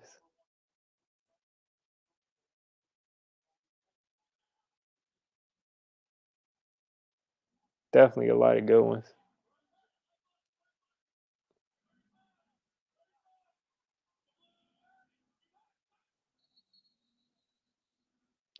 Yeah, I don't really believe that. I mean, Bill Parcells says you are what your record is, and I believe that that's true. I mean, people keep on saying we don't know how to win, but we won that Washington game, and we just, I mean, we weren't good enough to win in key situations. It really comes down to the point to this team thought it was a good idea to throw 5, 6 pass rushers out there who they thought were average or below average, and we don't have somebody who can consistently win at the point of attack. And we can't do it. Oh my God, look at Mahomes, and this is ridiculous. Wow. But yeah, we don't have anybody on third down that can get to the quarterback, and we don't have anybody that can pass protect on third down. So when we're in passing situations at the end of these games, Daniel Jones doesn't have any protection. And when we need to get pressure on quarterbacks at the end of these games, we can't get any pressure. That's really what it comes down to. It's not really about knowing how to win or lose. You just can't disguise the deficiencies of this team in the clutch.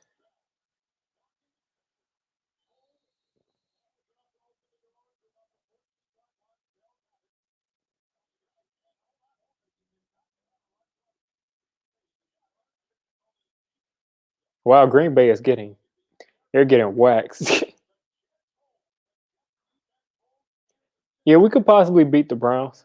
We could possibly beat them, but the game isn't going to have the same meaning as we all thought.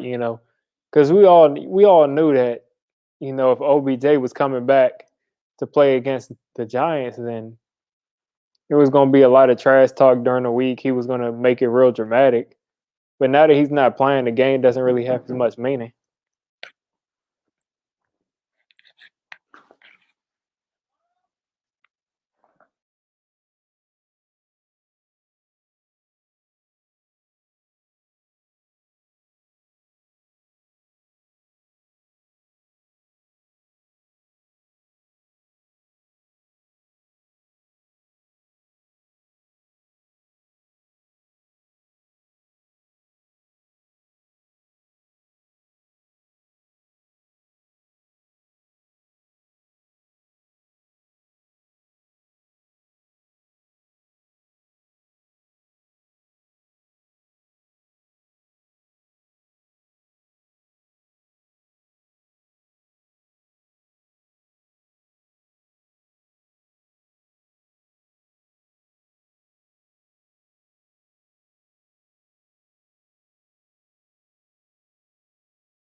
I mean, in reality, we're supposed to be on a 3, 4 game winning streak right now. If you look at the games we've been in.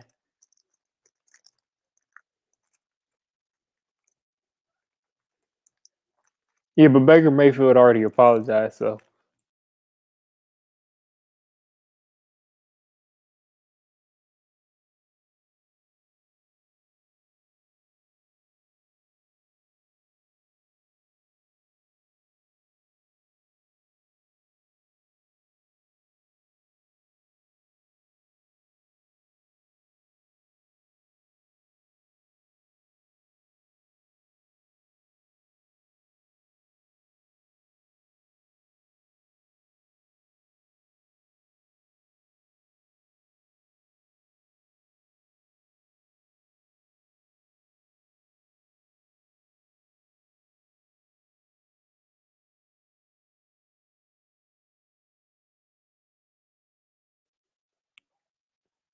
like the Giants could very easily have 4 wins right now, but you know, couldn't close out these games.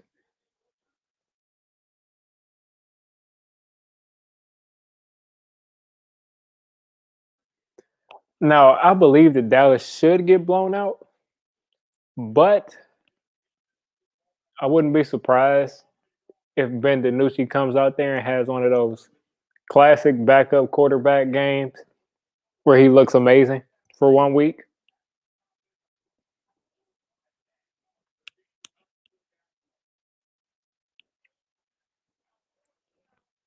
Two on 3rd and 1, quarterback draw, and he's not getting that.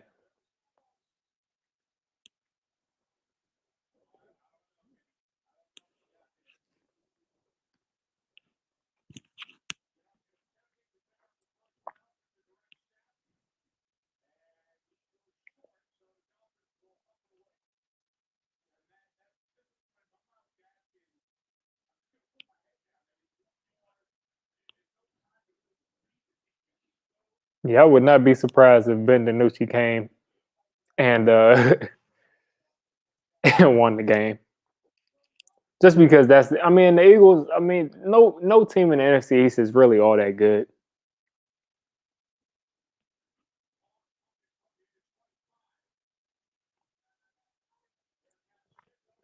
Like if the Giants are as bad as people say they are, the Eagles were pretty much supposed to lose by 2 scores to a team that some people would think can compete for the first pick in the draft. So I mean, it's not like the Eagles are all that good, and they're not going to have Miles Sanders.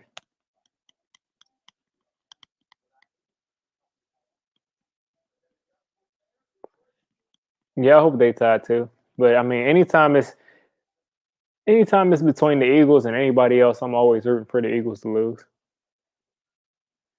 But a tie would be perfect.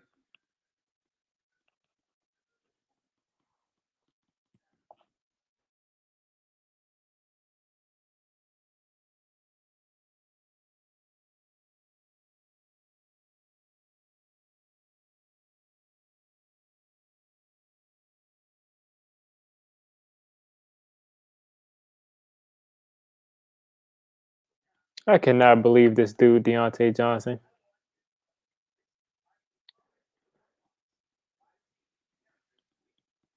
And I just keep giving these Steelers receivers these chances on my fantasy teams, and every week, like I got to deal with this every week.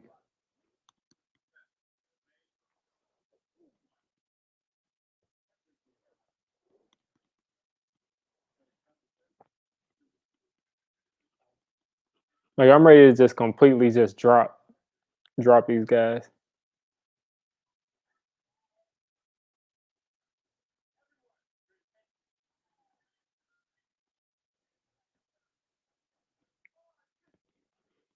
Yeah, I mean that Steelers defense is serious. We'll see if he steps up though. I mean, I don't know.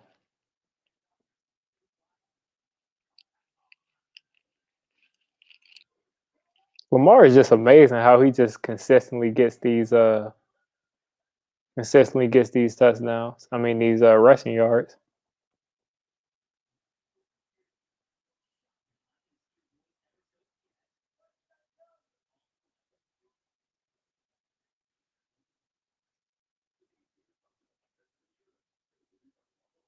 Dalvin Cook has 4 touchdowns. Oh my god.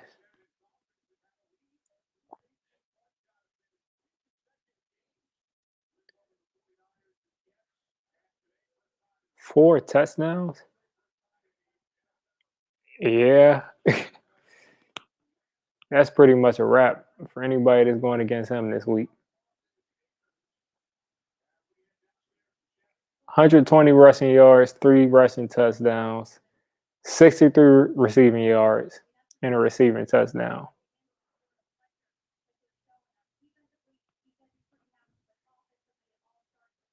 Hopefully, I'm not playing against him this week. Yeah, Aaron Rodgers is probably at this point faking an injury or something. Never know with this dude.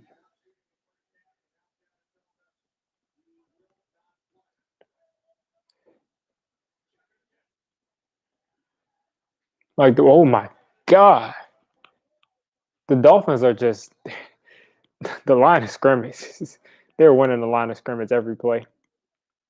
Check this out. Jared Goff has negative -2 fantasy points.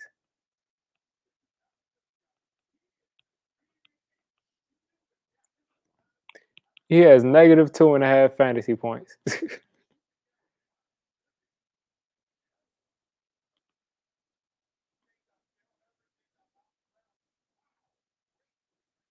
Yeah, I'm gonna be streaming tomorrow's game.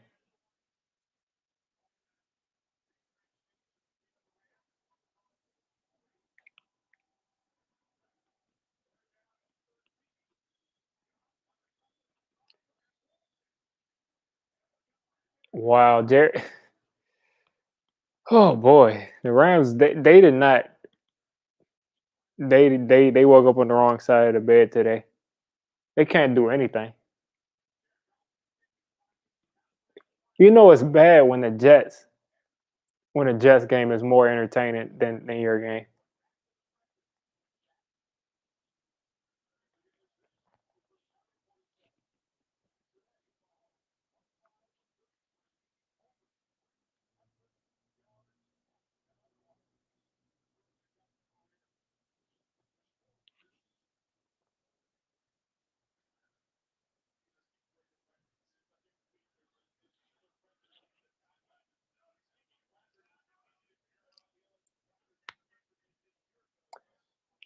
Yeah, Mahomes is he's doing his thing against the Jets, but like I said, I got to give the Jets credit. I mean, I got to give Sam Darnold credit for having his team have nine points.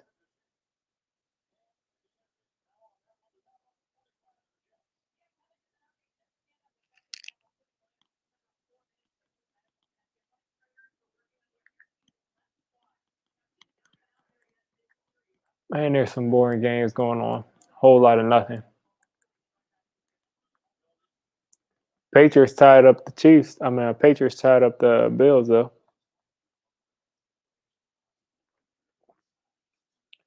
Yeah, I think that'll be a while before the Chiefs suck. But hopefully we're good next year. Yeah, I might do that. I might do a top 10 power rankings video. Some people are doing those. Yeah, that's what I'm saying. It'll be a while before the Chiefs before they suck.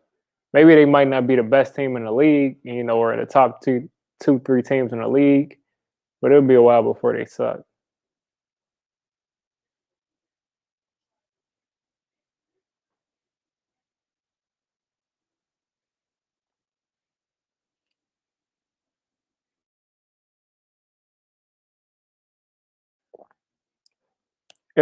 If Washington could trade if Washington could trade Mahomes' career for RG3's career, they do it right now because they already got a Super Bowl.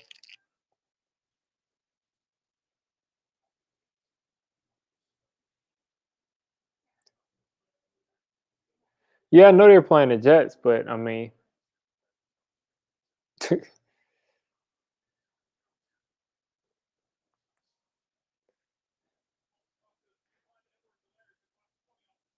they're looking like they're going to score again. Who's that? Yeah, they just scored again, just right now. So yeah, Mahomes 4 touchdowns, 28-9.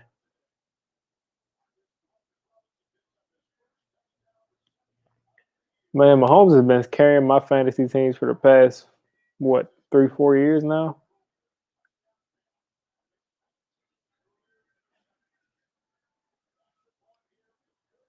Yeah, I got the Buccaneers as my best team in football right now.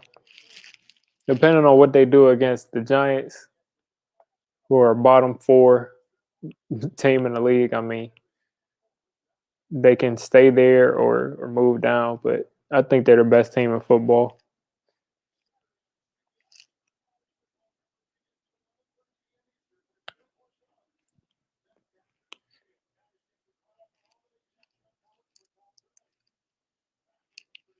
You said Jets are becoming, yeah, yeah, the Jets. At least they have a Super Bowl. Chargers are just pitiful, but it looks like they finally got a quarterback. I never really believed in Philip Rivers.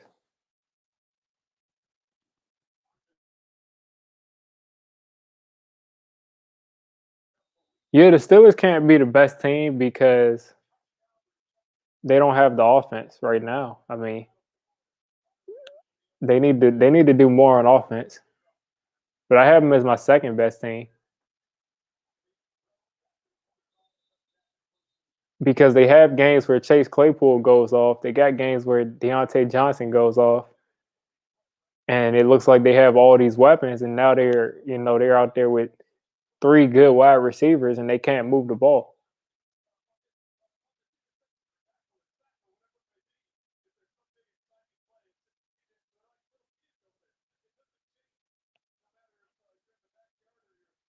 Yeah, it looks like the Chiefs might cover the 21-point spread.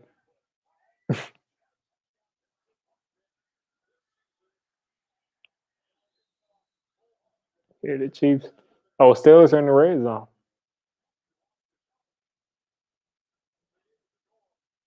Meanwhile, Deontay Johnson still doesn't have a catch.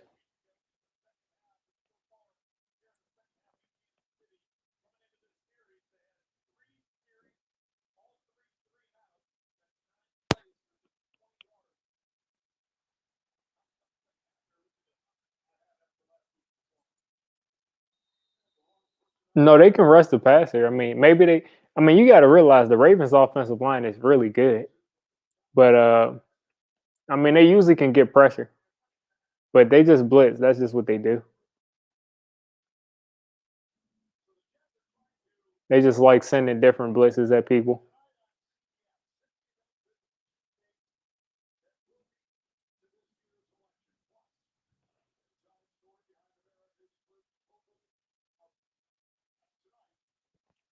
I can't believe this dude Deontay Ronnie Stanley is out. Wow.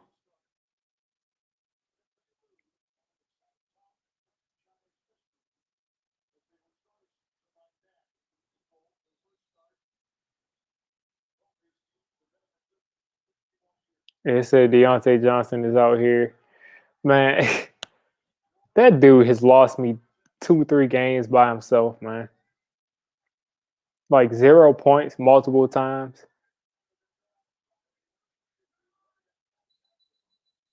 Can't win like that.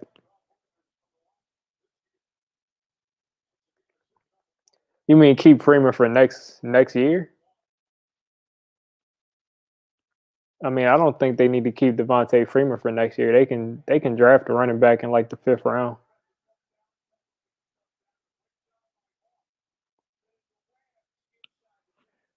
Like they're not going to cut Saquon. He's coming back next year. He's going to be our number one running back.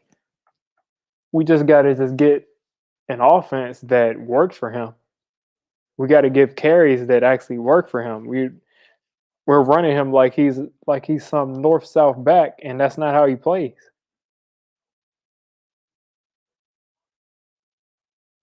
But either way, Saquon is going to be here next year,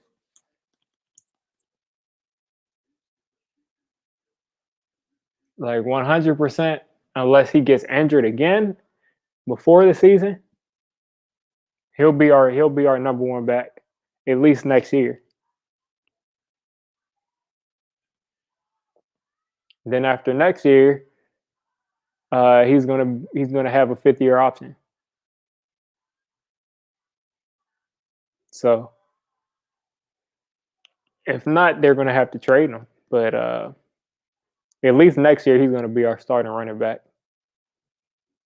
And like I said, after that, they're probably gonna draft some running back after him to be to be his backup if Gallman doesn't step up. If Gallman steps up the rest of this year, then he'll just stay.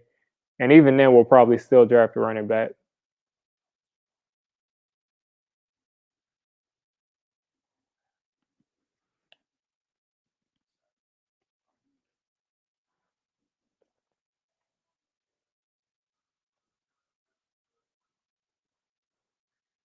I mean, Saquon, when he's on the field, he's good for at least one great play a game. And I believe that if Saquon was on this team playing this year, we would have we'd have multiple we'd have multiple wins that you got to think in that Rams game that he would have yeah, you got to think in that Rams game And in that Cowboys game, he would have made some plays, but he's not here.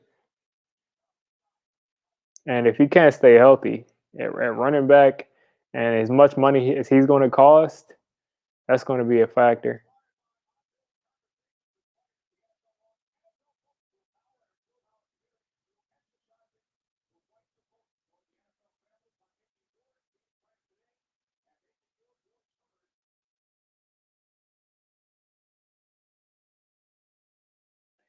And every Giants fan was just so confident, saying like his legs are too big. There's no way he's getting injured. But he's been 2 years, two lower body injuries.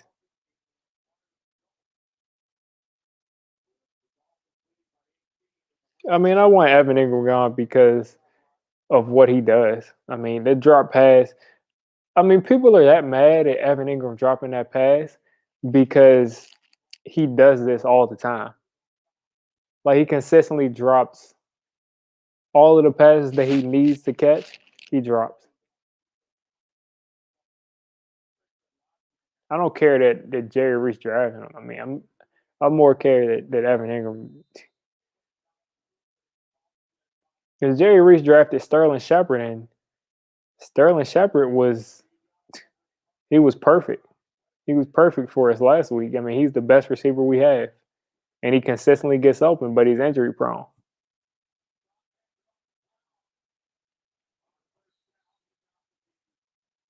Yeah, Mark Bradshaw is my favorite Giant of all time. Yeah, Evan Ingram has physical talent, but he's not all that great of a route runner. He's not that great of a contested catcher. I mean, all the things that you need from a tight end, he's not really that. I mean, he's just fast and he can jump high.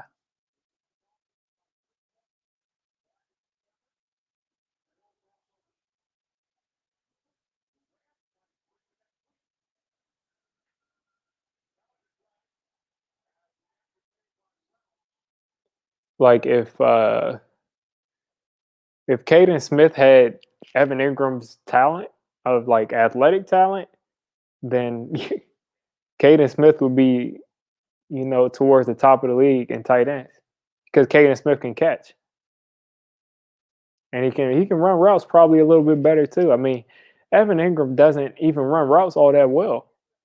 With all that speed, you would expect him to get separation.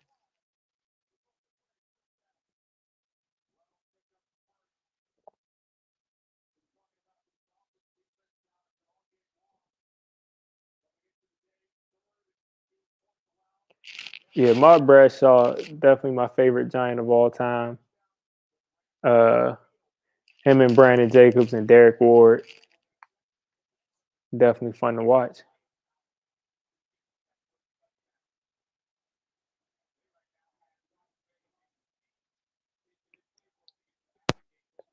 I don't know if it's the lack of crowd noise for this game, but it's just so boring. This Rams game, it's just boring.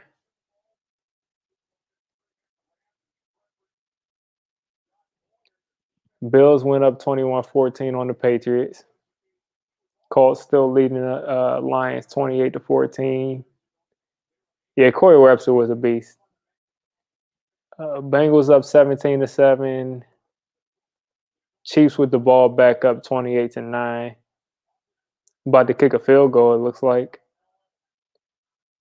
53-yarder. And now they got a false start.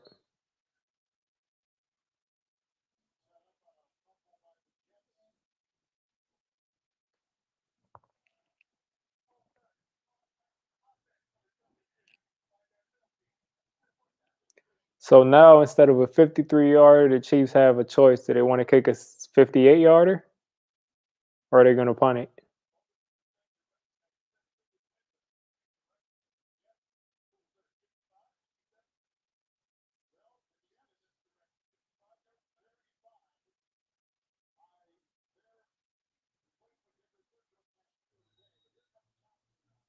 All right, they're going to punt it.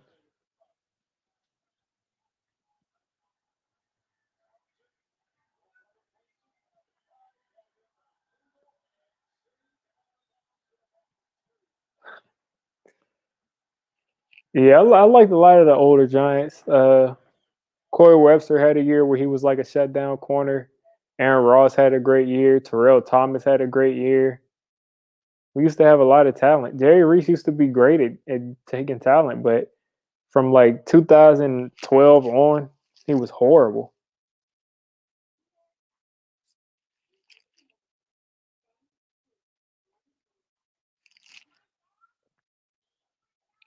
And then Kenny Phillips with that injury, he was never the same.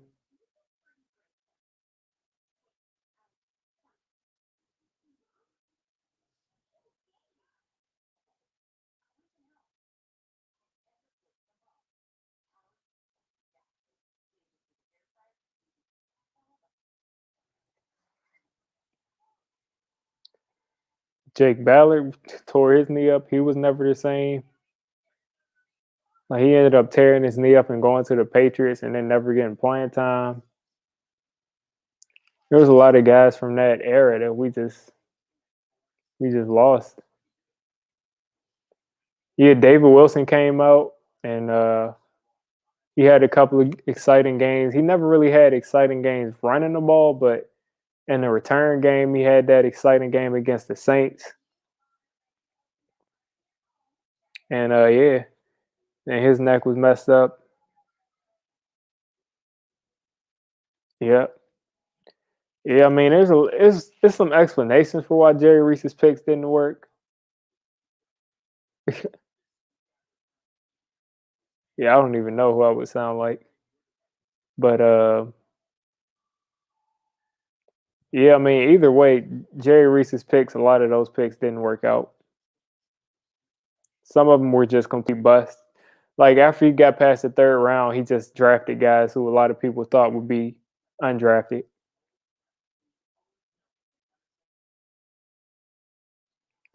like Brandon Mosley, Adrian Robinson, just bad players. Jeremy Davis,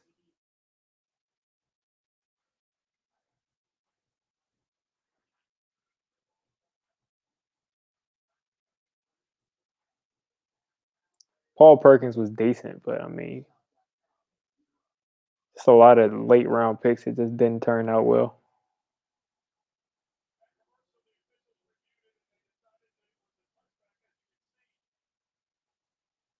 I'd take a wide receiver in the first round this year. Not, I mean, not maybe Jamar Chase this high, but I mean, preferably in the middle of the first round. And I'd take a DB in the middle of the first round too. If there's an absolute shutdown corner, I'd take him high in the first round. But we need a pass rusher more than anything. Even more than that, we need a second corner, but that can easily be addressed in free agency. But we need a pass rusher the most. And Gregory Rousseau, I think his name is, from Miami. He's pretty good, but I don't know if he's going to be someone who's that dominant pass rusher. So maybe we sign Bud Dupree, maybe, but who knows? Yeah, I'm not taking Jamar Chase at number two, but at the same time, they're going to give Andrew Thomas at least another year. So maybe they take Sewell and move Andrew Thomas to right tackle. But I've seen some other people saying that Sewell will probably be better at guard. So I mean, who do you take besides just trading back? Because you got Sewell, who's probably a guard. Rousseau is not worth the second pick, and then you got Jamar Chase, and you don't probably want to take a wide receiver with the second pick.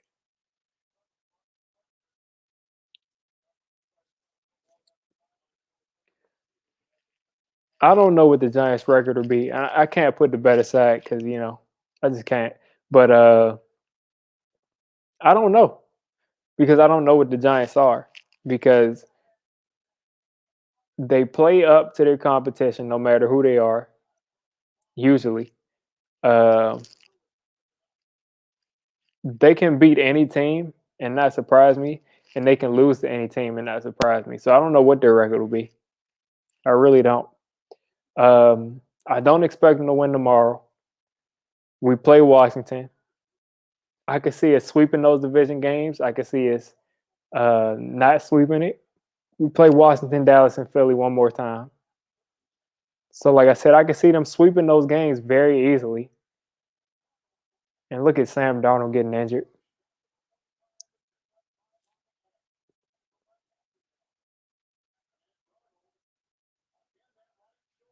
Sam Darnold is getting hit. Yeah, all of these games are horribly boring. But yeah, like I said, I could see us sweeping those division games and winning the Bengals game, and I could see us winning the Browns game too. So that will put us at what 5, 6 wins. So I think that that's the best case scenario, or one of the better case scenarios. But I could also see us, barely losing all those division games and barely losing. You never know with this team. Oh, is he going? Is he taking that? We almost got 2 punt returns for a touchdown in the same week. Yeah, there's no good games. I mean, maybe the best game is the Steelers and the Ravens, and the Bills and the Patriots.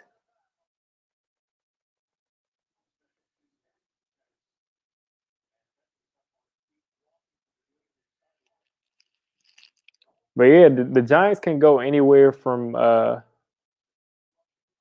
see the Giants' worst case scenario 2-14. I see their best case scenario like 5 or 6 wins because we play the NFC East 3 more games and we should have won all of those games so far. So we'll see.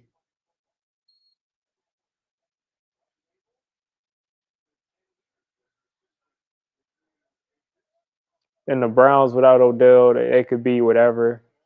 The Bengals can be whatever. You never know.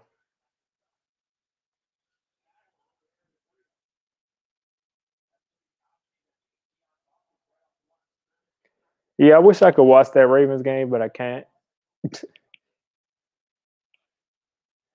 No CBS over here.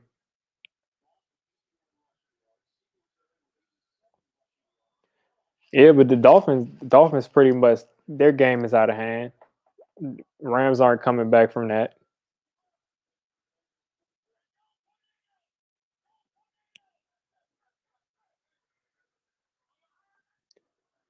The Vikings absolutely destroyed the Packers.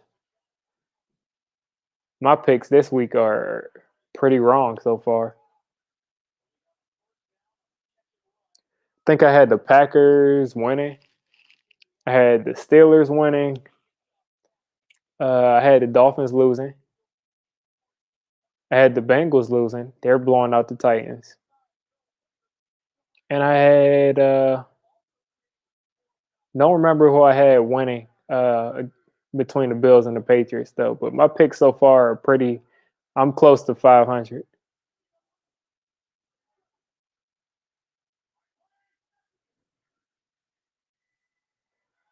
Yeah, I mean, you can do as many dances as you want. I mean, we'll see. Like I said, I mean, I don't think that they'll win 6 games, but I said best case scenario because they have 3 games in the division that would get them to 4 games, and then they play the Browns and the Bengals. Those are all of their winnable games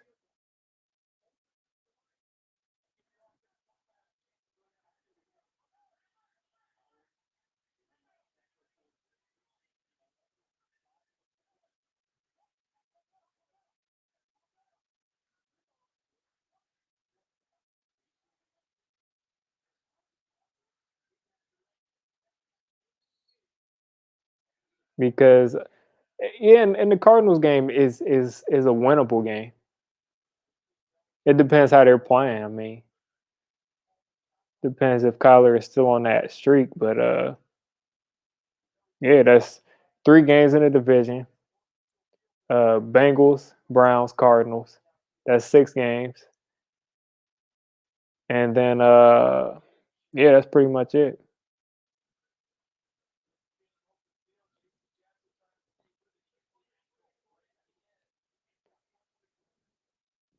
I don't see them winning all of those games, but you know, realistically, the Giants are winning 3, 4 games.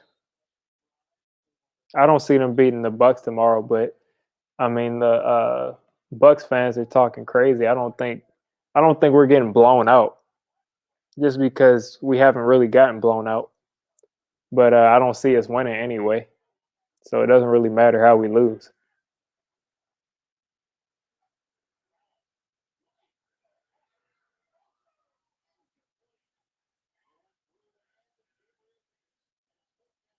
Yeah, I haven't really seen his videos online. Big Blue Entertainment. I haven't really seen his videos.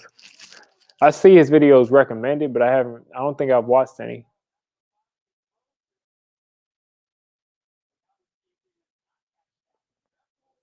Yeah, I don't think we're getting blown out, man.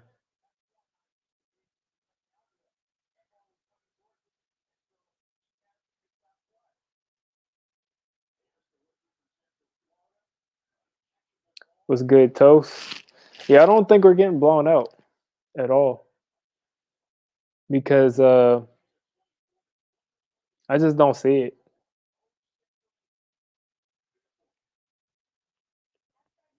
Like unless you consider blowing out losing by like 13, 14 points, I could see that happening. But I don't see us losing by like 20 something points.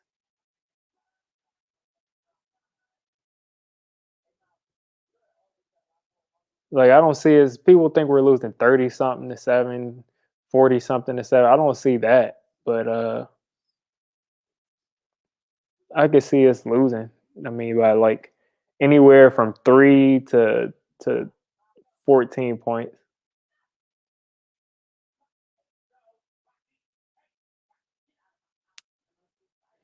Yeah, I've seen a couple of the Hubs videos. I don't watch them consistently. I haven't seen anything recently, but yeah, the only Giants YouTubers I watch consistently probably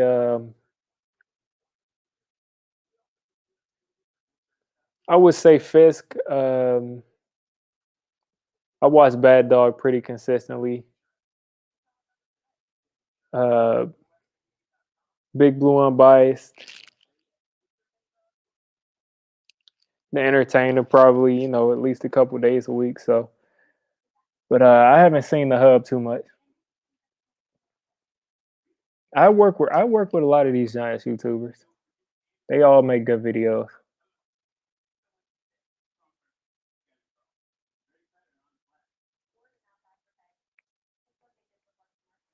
Yeah, Kid Blue makes real great videos. He does a lot of great editing.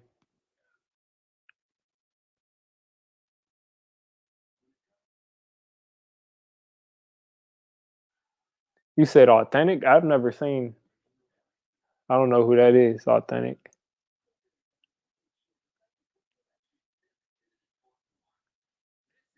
Authentic. Let's see.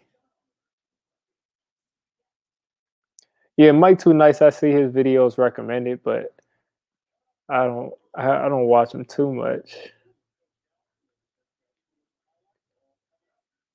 Like, of course, I watch things from time to time. Pretty much everybody, but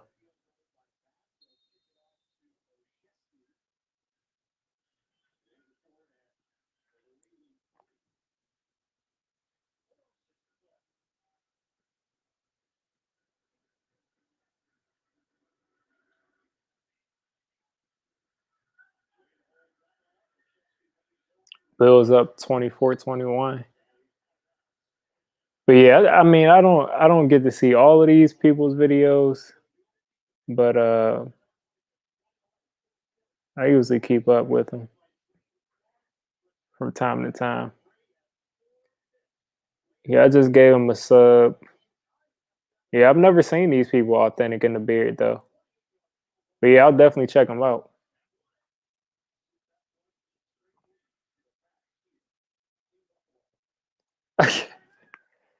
Yeah, Kid Blue does go on those kinds of rants.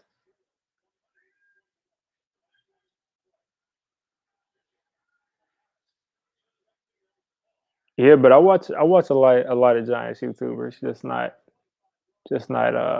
I mean, because they cover a lot of the same topics, and then I cover a topic, you know, the entertainer covers the topic, Kid Blue covers the topic, the hub covers the topic, and I see it so many times. I mean, I can't watch everybody's videos. That would kind of get redundant.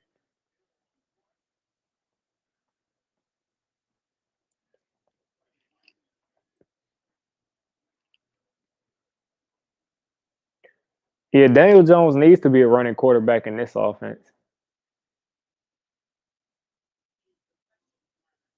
Yeah, that's a Giants YouTuber thing. The hub.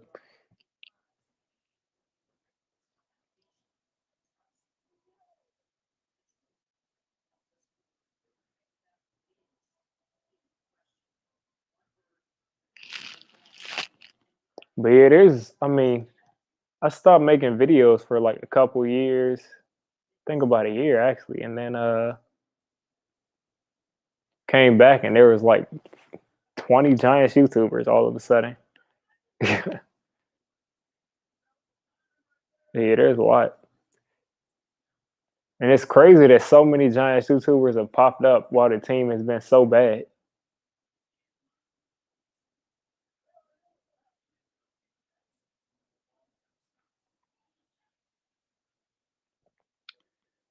Yeah, thanks for that. I try to give my own perspective. That's why sometimes I don't really try to watch everybody else's videos, at least before I make my own, because yeah, Bad Dog and Pizzle they're definitely the OGs since the TTC days. And a couple of the I don't know what Cam's doing. Cam just I don't know what he was throwing that to. Yeah, Giants fans are still watching these videos while the team's losing. That's crazy.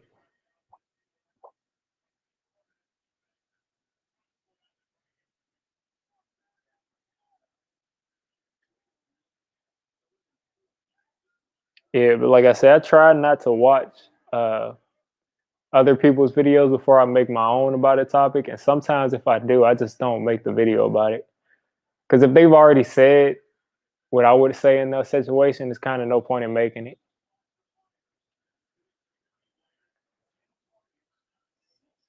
Yeah, I do want to run. You almost need a running quarterback.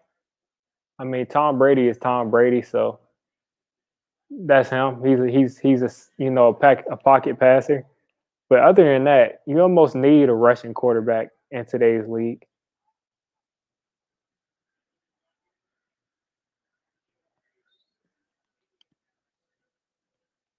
Like you almost need that because they just extend plays. They can pick up first downs, and the red zone there is super threat. So yeah, I like rushing quarterbacks. These guys have just got to learn to get down. Sam Darnold keeps getting injured trying to run and getting hit in that shoulder.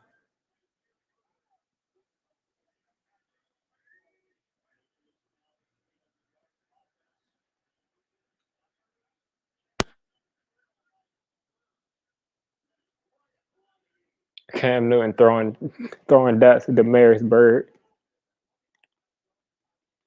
Yeah, Daniel Jones has all of the physical tools. He just doesn't have the instincts as far as a running quarterback. Like you can tell he's never ran 90 yards in his life. That's why he stumbled like that. Like he did not expect to run 90 yards and he doesn't know when to turn on the gears. Doesn't know when, because in track, where you're running long distances, where you're running a 400 meter, 200 meter, whatever, like you're not running full speed that whole 400 meters. Like that's impossible. You're not going to be able to do it. So you got to know how to pace yourself, and he doesn't really know how to do that. That's why his body's just shut down on that run.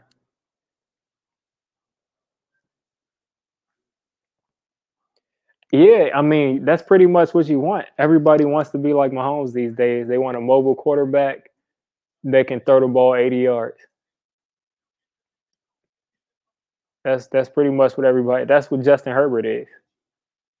We saw him against Mahomes backpedaling to get away from pressure and just flicking the ball like 70 yards or 60 something yards for a touchdown.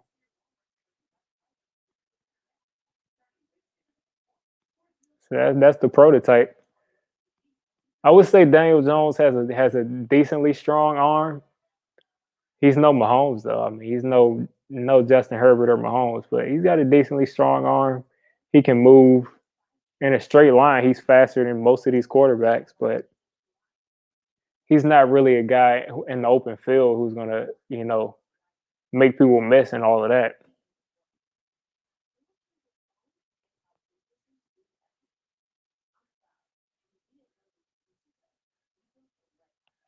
The Giants' offensive line has a ton of issues. I mean, I try to be patient with these people, but Andrew Thomas is getting on my nerves.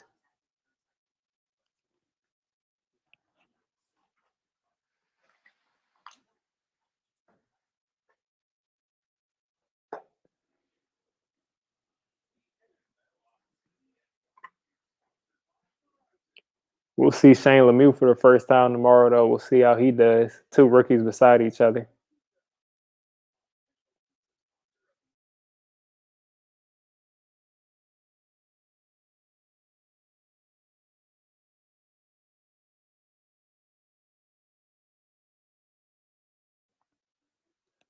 You talking about Jabril Peppers?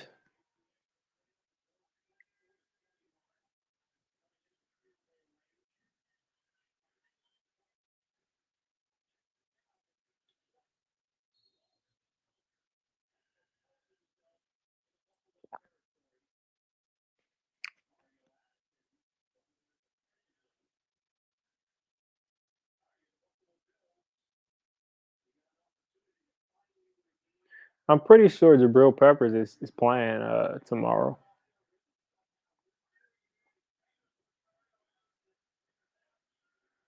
Look at Cam. Look at Cam. Look at Cam. Don't fumble though.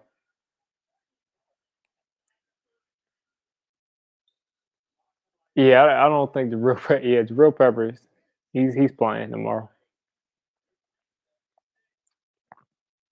This Rams Miami game is still the same.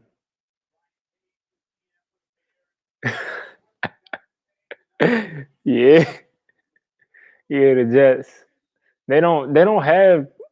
But when you look at their roster isn't much different than the Patriots roster. And there's Giants fans that want to sign Nick Casario. Like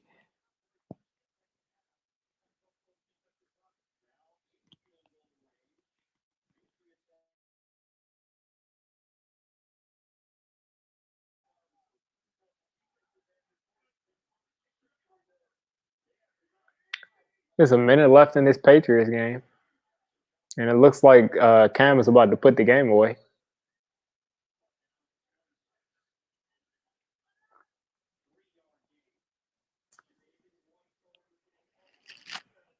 Yeah, thank.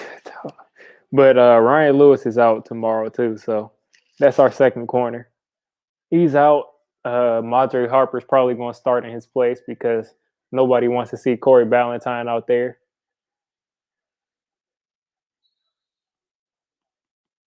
McKinney will be back probably against Washington.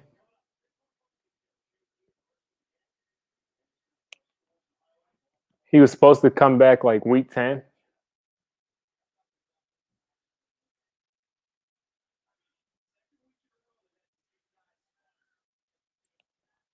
So I don't know, maybe not Washington, but McKinney will be back. If not against the Eagles, November 15th, he'll be back. I feel like at least against the Bengals, November 29th.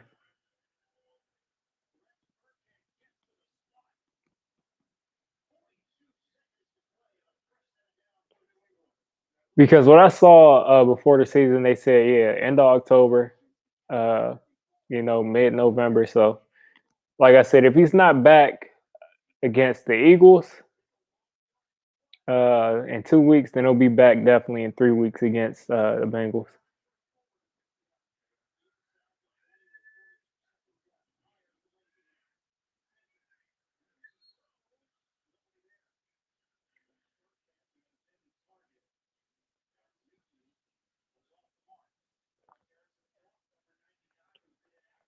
Got a lot of boring games though.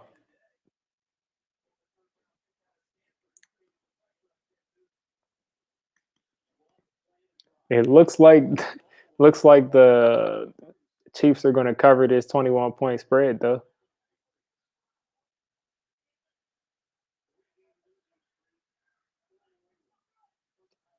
Yeah, the thing is, Bill Belichick would have stayed. He would have been the head coach of the Giants, but Bill Parcells, Cam Newton just fumbled the game away.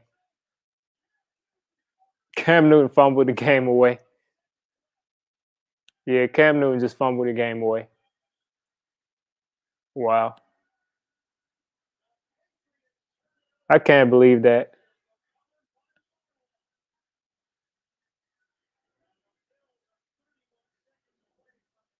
I don't know why Cam Newton was holding that ball with one hand, but he just fumbled the game away.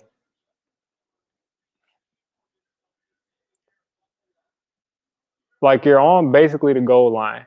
If you kick a field goal, you're going to overtime, and you fumble the ball like that.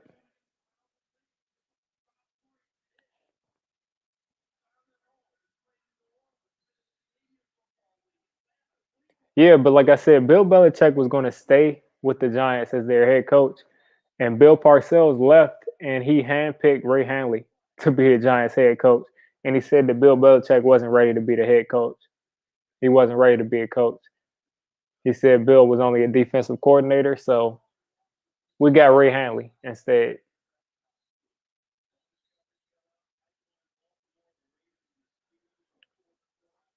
So that's a wrap for that Patriots game.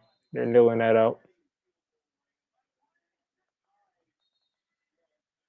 Oh, 28-20. Packers look like they might come back. And then look at this Dolphins. This Dolphins Rams game. There's 10 minutes left in this game. Are you kidding me?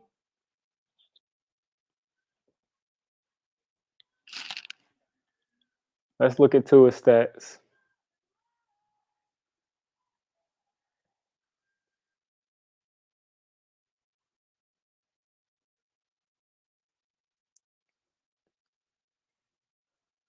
Yeah, 240. Yeah. Who knows? See if the Vikings can run out the clock.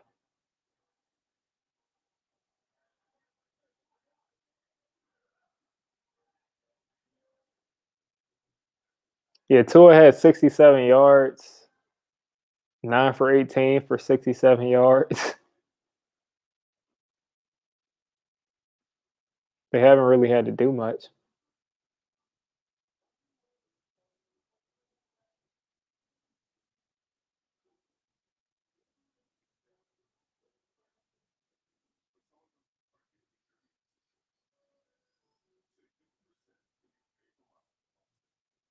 All right. Catch you next time, Fernando.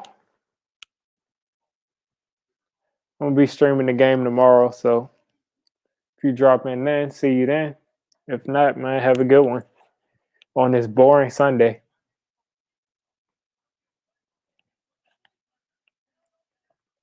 You said Chase Clay. Let's check out this score for the Ravens.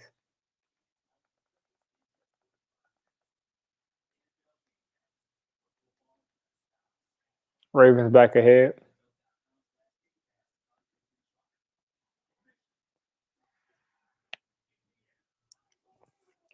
Yeah, Chase Claypool has a YouTube channel. He has like a vlog and YouTube channel.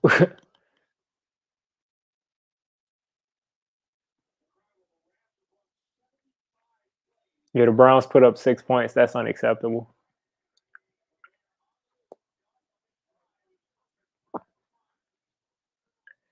Well, I mean, my only answer to that toast is we used to get no early leads and still lose. Now at least we get the leads and lose. But I mean, now all we got to do is hold on to the leads. But like I said, when you cannot pass protect and you can't get a pass rush, then when you need to put a team away, you can't do it. And when you need to come back, you can't do it.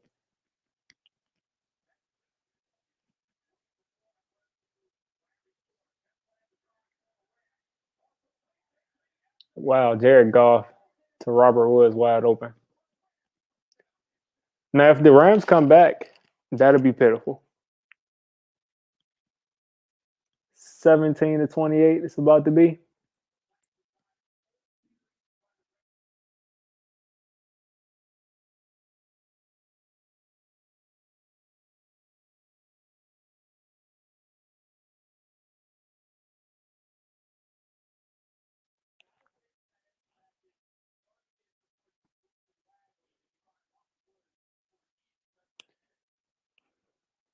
Like I said, what a boring slate of games, man. I know viewership has to be down right here. Like Chiefs Jets, that's a blowout. People are probably looking forward to this Vikings and Packers.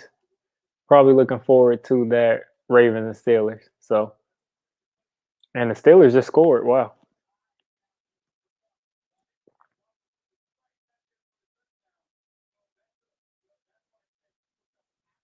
And Chase Claypool scores.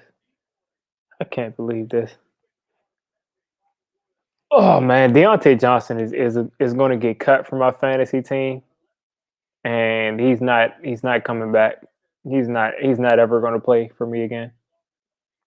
He'll never touch my lineup ever again. I don't care what he does after this week. Whoever takes him, they can have him. Yeah, I didn't catch that fight live, but I saw the highlights, and it looked it looked like he wasn't going to get back up from that hit.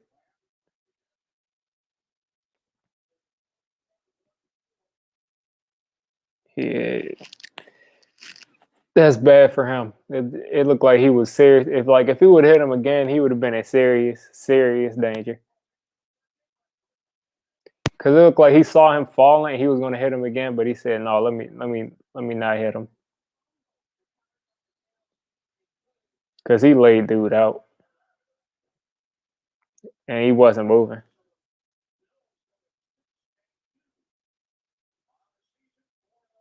That's one thing people don't realize. These boxers, they really putting their life on the line because they could get hit and get laid out and not get back up.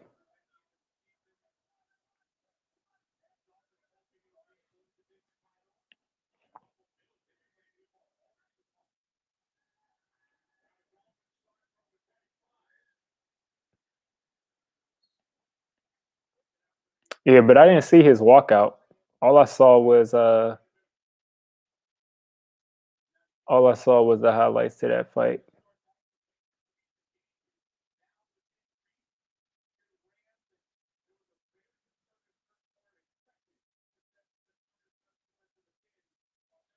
They said Mahomes had more passing touchdowns today than the Jets have all season. Oh boy.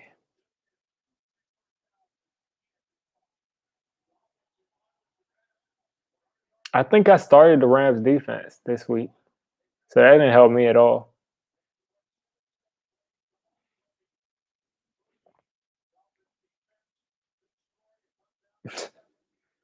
Yeah, I'll look that up. But yeah, Deontay Johnson, he just did me dirty. Deontay Johnson, like he's got to go. He's the reason why I'm going to get blown out this week. Like 0 points. This is the third time I've started him. He's got like 0 points.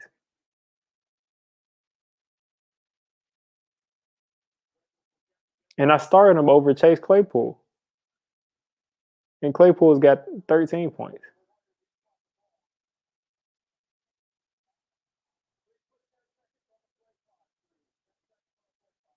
Like, there's just no hope at this point.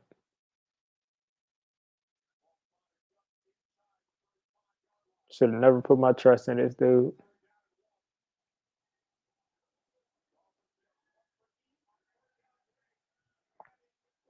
Tua is finally completing some passes though.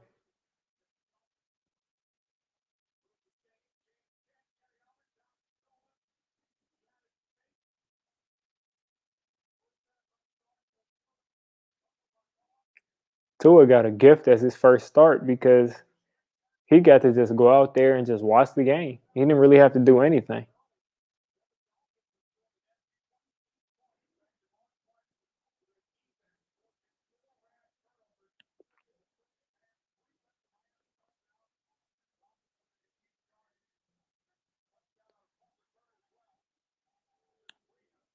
Yeah, I wish I could.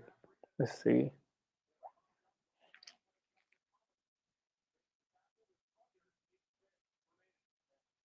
Right. Anderson Silva is still fighting, isn't he? Like, he needs to retire.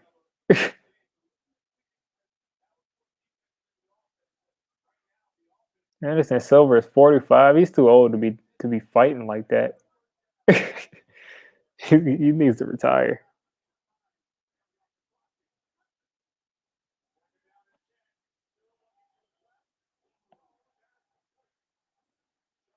Yeah, I haven't seen UFC in a while. Yeah, I kind of stopped paying attention to that. I was definitely into boxing a couple of years ago, real heavy, but I stopped watching that in UFC a little while ago.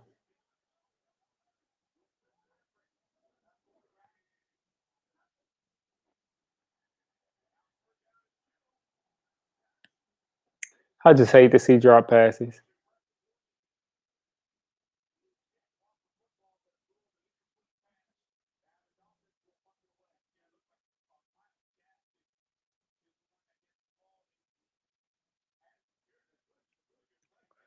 What's good, Fernando?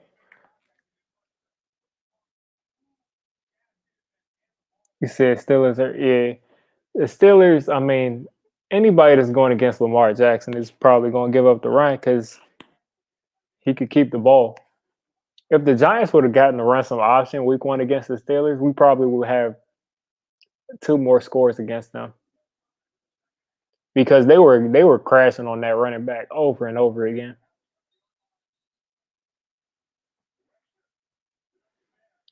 Yeah, I'm in like 5 or 6 fantasy leagues. Most of them I'm like 5-2. Uh, one of them I'm 2-5 because mostly because of Deontay Johnson and Odell.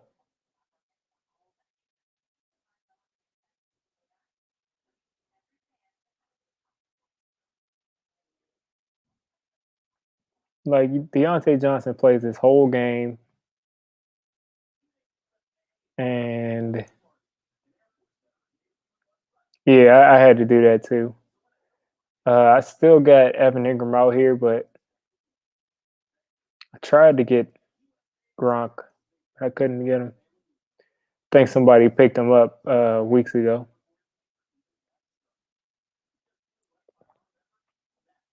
I've been trying to trade Lamar Jackson for somebody because I got Tom Brady on my team, but nobody's biting.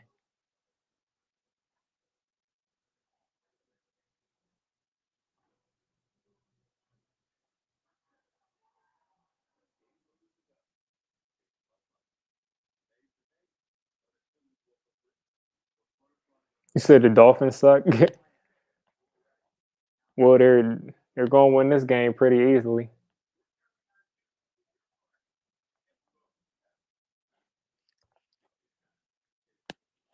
Check out Joe Burrow's stats.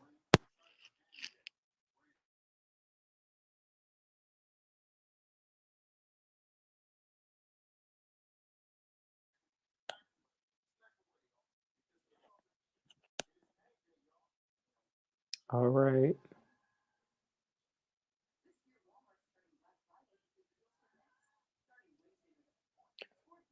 See Joe Burrow stats. 249, 2 touchdowns, no interceptions. Okay. Yeah, you got Tate on your fantasy team. I feel bad for you. You might as well cut Golden Tate. I don't think anybody will trade for him in fantasy. Unless they're a Giant. I don't even think a Giants fan would trade for him.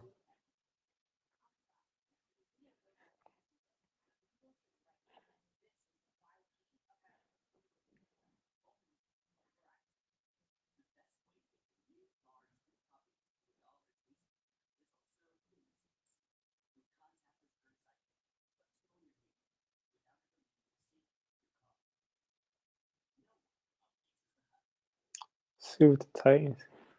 I know the Bengals didn't shut down the Titans, right? Okay. So the Bengals gave up like 200 yards rushing, but they're winning by 11 points. I don't get that.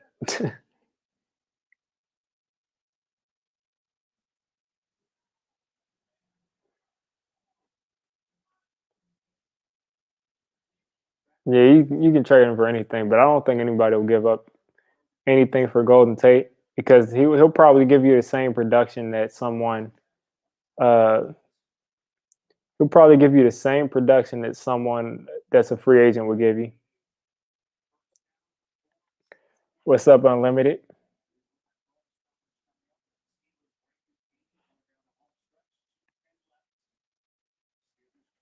What I'm trying to do is hope that one of these games run out of time so I can see this Ravens Steelers game.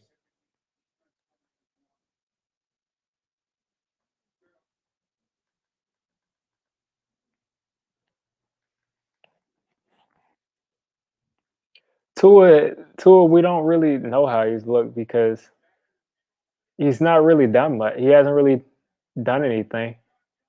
Um, they got a special teams touchdown, punt, special teams touchdown on the punt return, fumble return touchdown, and then the other two touchdowns were in the red zone after Jared Goff threw an interception. So they haven't really had many chances to show off Tua because he's been playing conservative. They've been up by 18 points most of the game. Yeah, like I said, I work with any of these guys. Yeah, I mean, I like most of these Giants YouTubers. I work with them.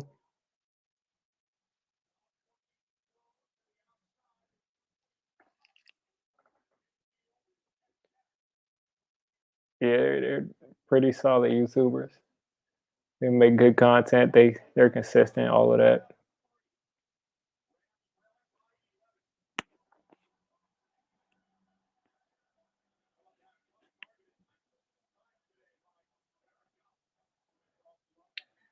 I mean, they should have benched Jared Goff by now. There's no point in having him in this game. Whew. There's still almost 5 minutes left, but I still don't see them coming back.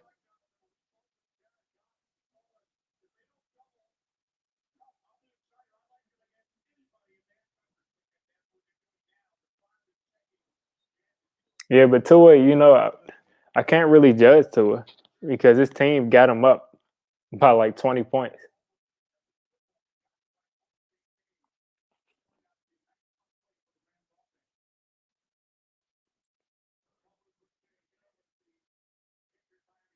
Someone is going to trade you Tyreek Hill for David Johnson and Christian Kirk.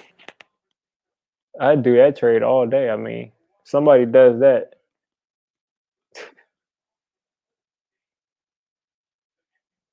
Oh boy, and Miles Garrett just tore up his knee.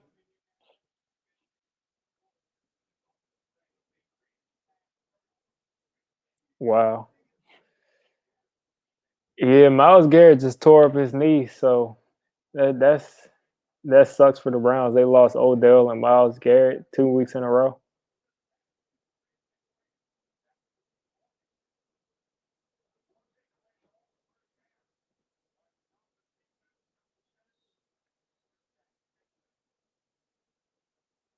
Lamar fumbled. Dang. Yeah, I mean, you carry the ball so many times, you're gonna fumble.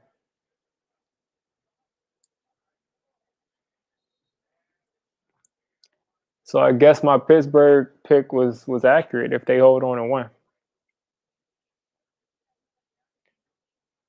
Yeah, it looks like Myles Garrett is gonna be done for the season.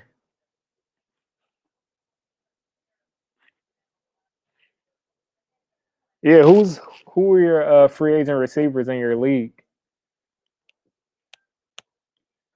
Because there's usually a lot of free agent receivers every week that are just chilling on the you know available players.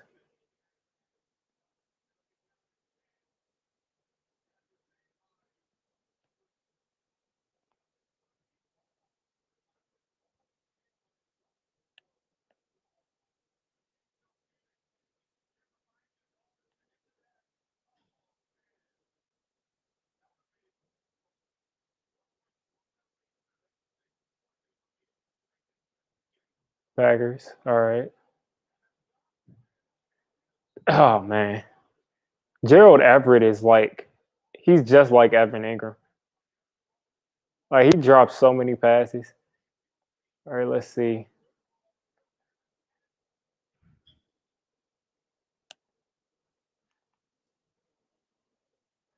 I'm thinking about if I want to do the Cowboys and Eagles. I got to get some other stuff done, but if it's a close game in the second half, I might go live for that Cowboys and Eagles game. Oh yeah, yeah, yeah. That Packers game is over.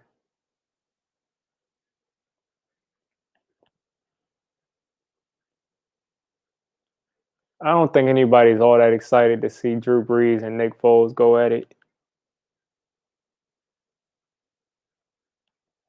But I'll definitely. Oh yeah, you must be watching on a stream or something because yeah, that game has been over for me for a little while now. Like at least like a minute and a half. Like they were already shaking hands and everything. DJ Moore. Nah, no, I wouldn't take him. I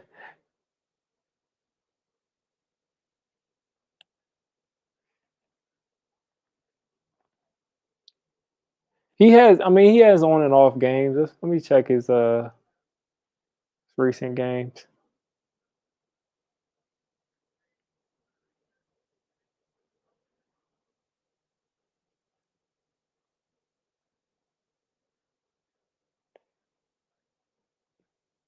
Let's see.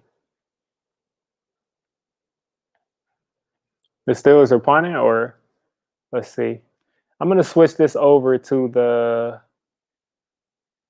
Ravens and Steelers game so we can see what's going on here.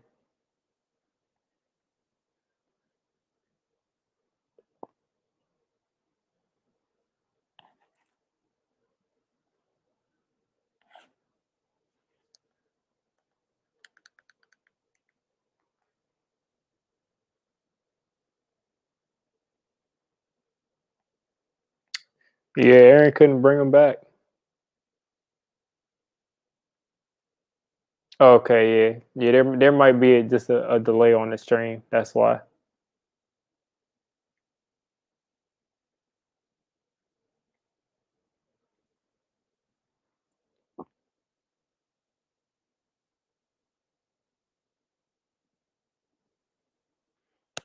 Is it time to recognize that Marquise Brown is not what we thought he was? Because I expected a lot more from him.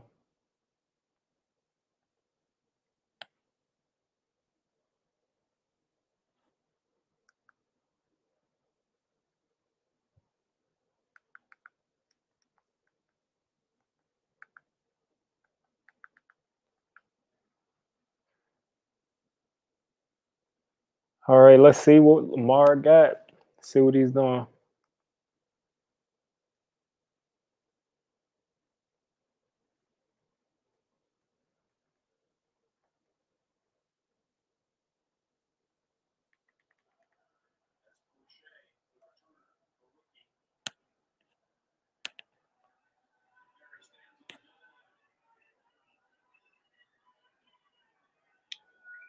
So on Sunday ticket, red zone, they just punted it to him. So I might be a little bit delayed, but at least I can see it somehow.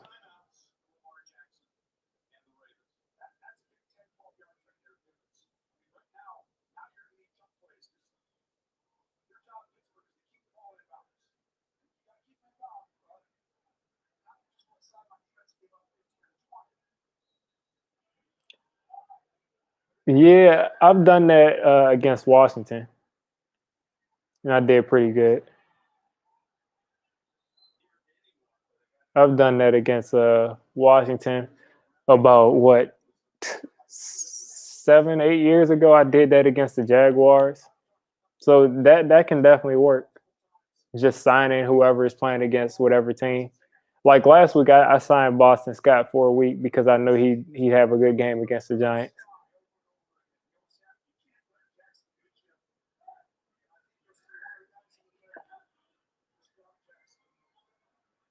Oh, so yeah, it's a little bit ahead.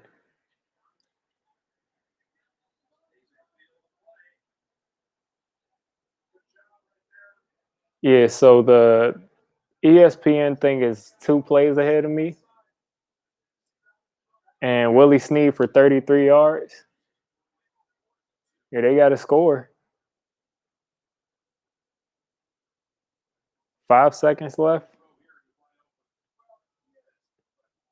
We'll see.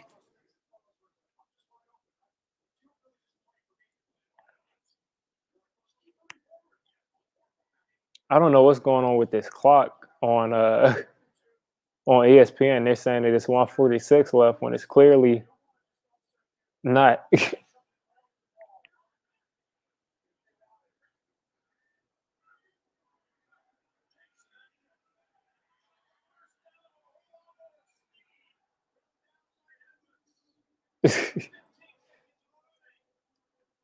All right, let's see. You said who's my quarterback in fantasy? I've got like 5 or 6 leagues. I got Justin Herbert in a couple of leagues. I got Mahomes, Tom Brady. I got one league where I have 2 quarterbacks. I got Herbert and Matt Stafford in that league. But yeah, I think that's everybody. Herbert, Stafford, Tom Brady. I got Deshaun Watson on the bench for Herbert in one of my leagues. But yeah, I'm pretty set at quarterback. I've just been having issues at wide receiver in one of my leagues because I keep thinking it's a good idea to start Deontay Johnson, and he had 1 catch for 6 yards.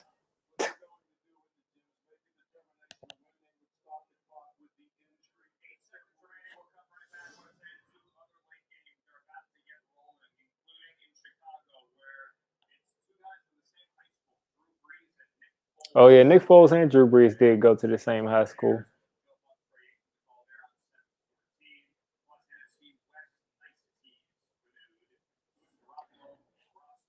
Yeah, though I mean, all of these games are pretty much they were pretty much boring for the first 1 o'clock games. Besides this Steelers game, is that Aluwalu or is that Cam Hayward that's injured? Looks like Cam Hayward. Yeah, I picked the Steelers to win this game before in my pregame video, my predictions. So I mean, I guess I'm rooting for them to win.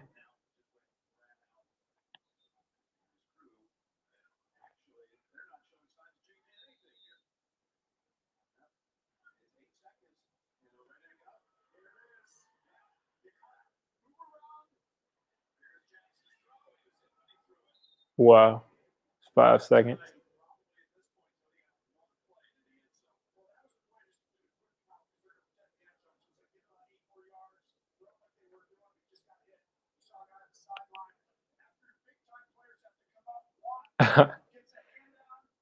Yeah, yeah, I'm still behind, but yeah, that's a done deal.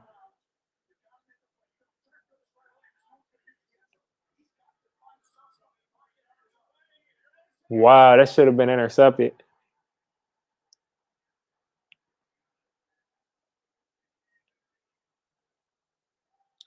Yeah, that's a wrap. So I guess my pregame prediction was right.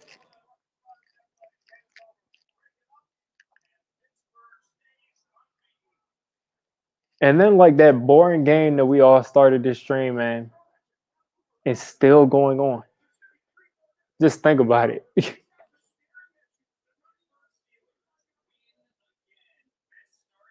I have the Steelers my favorites in the AFC. That wasn't helmet to helmet. It hit his shoulder pad.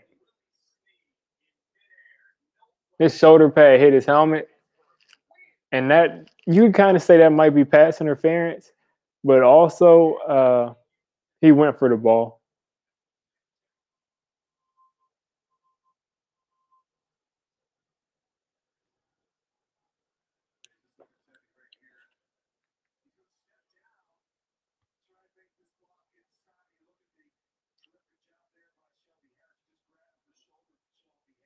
Yeah, I mean they're my favorites in the AFC, but other than that, it's between them and the Chiefs. I just hate seeing these drops. Mike Williams with a wide open drop.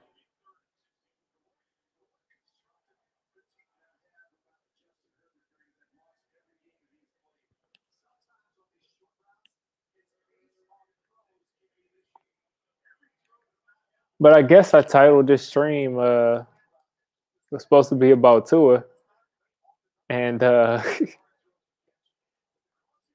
we ended up seeing the most boring game. I couldn't even sit through it.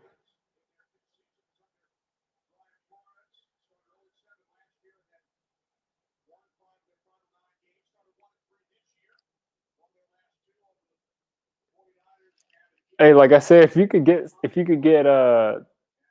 Gallup, Gallup, I don't know. Gallup is inconsistent. I have him in one of my leagues, and he rarely gets any points. But Justin Jefferson gets points.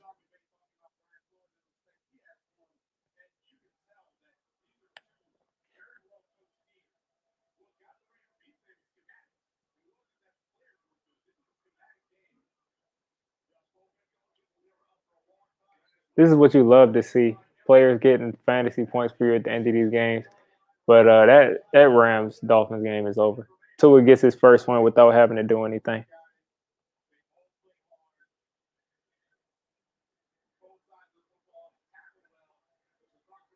I can't believe that they're going to decide to show me.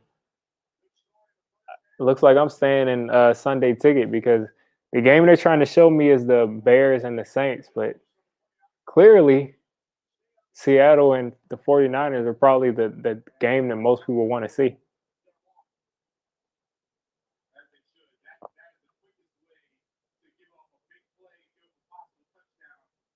Is that Rashad Jones? Is he still on the Dolphins?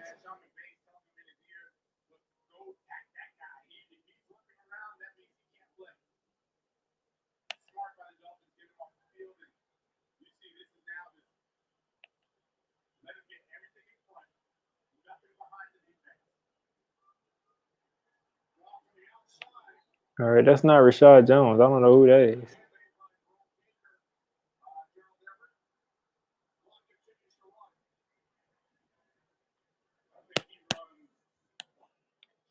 I don't know why they're talking about this like it's just some suspenseful game.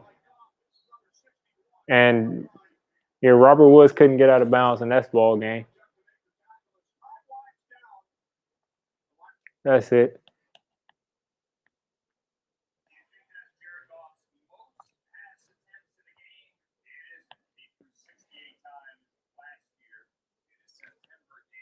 But yeah, what games are you gonna watch this second period? What games you all gonna watch?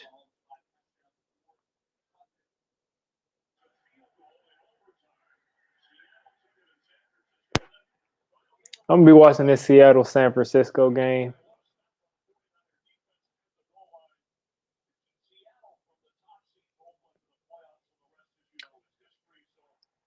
probably be looking at this Herbert game too. Chargers and Broncos.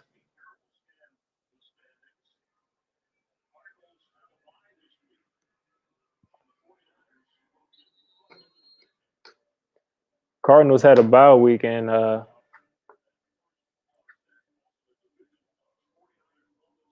you got that trade request?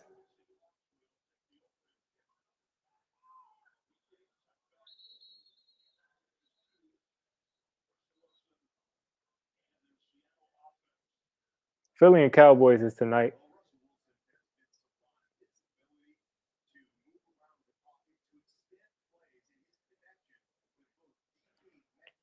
I don't know. I might keep Johnson and Kirk. I don't know if I would trade them for Juju because Juju's been disappearing lately.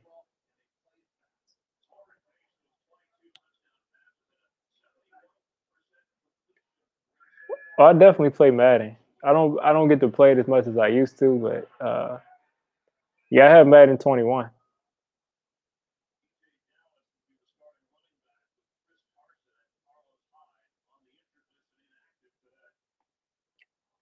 Appreciate it, Fernando.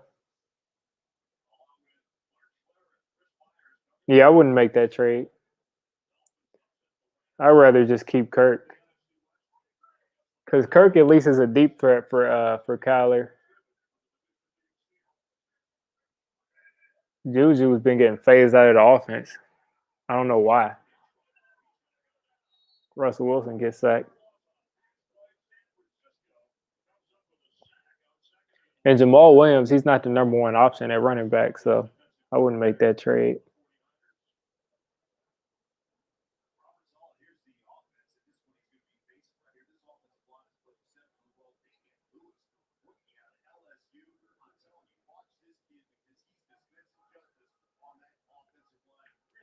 Okay, you have Kamara, so that's a good it's a good running back one. Uh Larry, I have to look at his stats, but I'm pretty sure he probably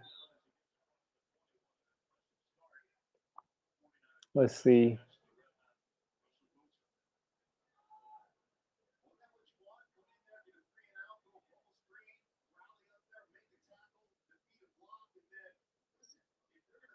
Let's see. Yeah, Larry is good, getting like between 4 and 8 catches a game. So that's a solid option in a PPR league.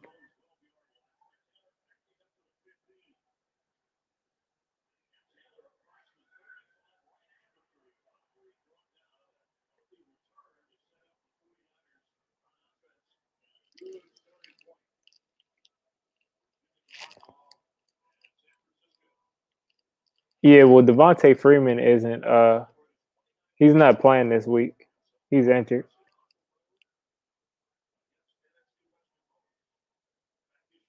So if you have him in your lineup, you should take him out because he's not playing this week.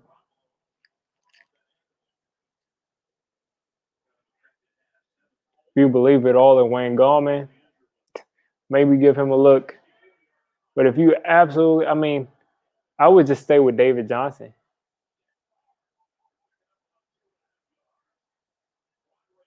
But or if the Texans are on a bye, then I would just say just pick up Wayne Gallman or the best free agent running back available and just throw him in there for a week.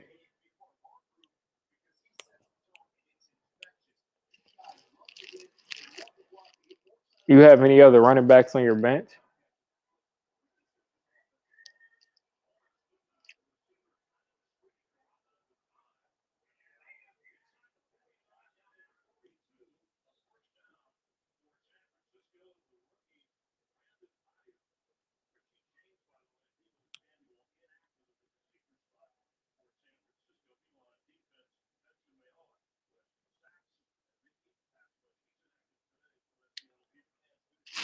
But yeah, I think I'm gonna go ahead and get out of here, y'all. I think I'm gonna get something to eat, and Like I said, if that Cowboys Eagles game is interesting in the second half, I might come back to stream that. If not, I'll definitely be on tomorrow to stream. We're having to wait like 11 games, 11 days to see this Giants game. So I'll definitely be streaming that.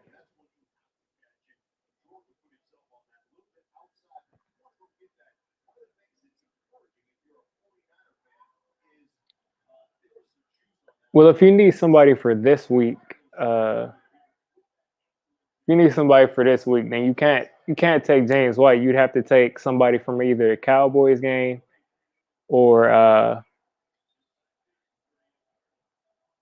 or the Giants game. So if you need somebody for this week, you got to take somebody from the next two night games because everything else already started. But like I said, thanks for everybody that's coming in the stream. Maybe back tonight. If not, then I'll definitely be back tomorrow. But I'm gonna get out of here and get something to eat.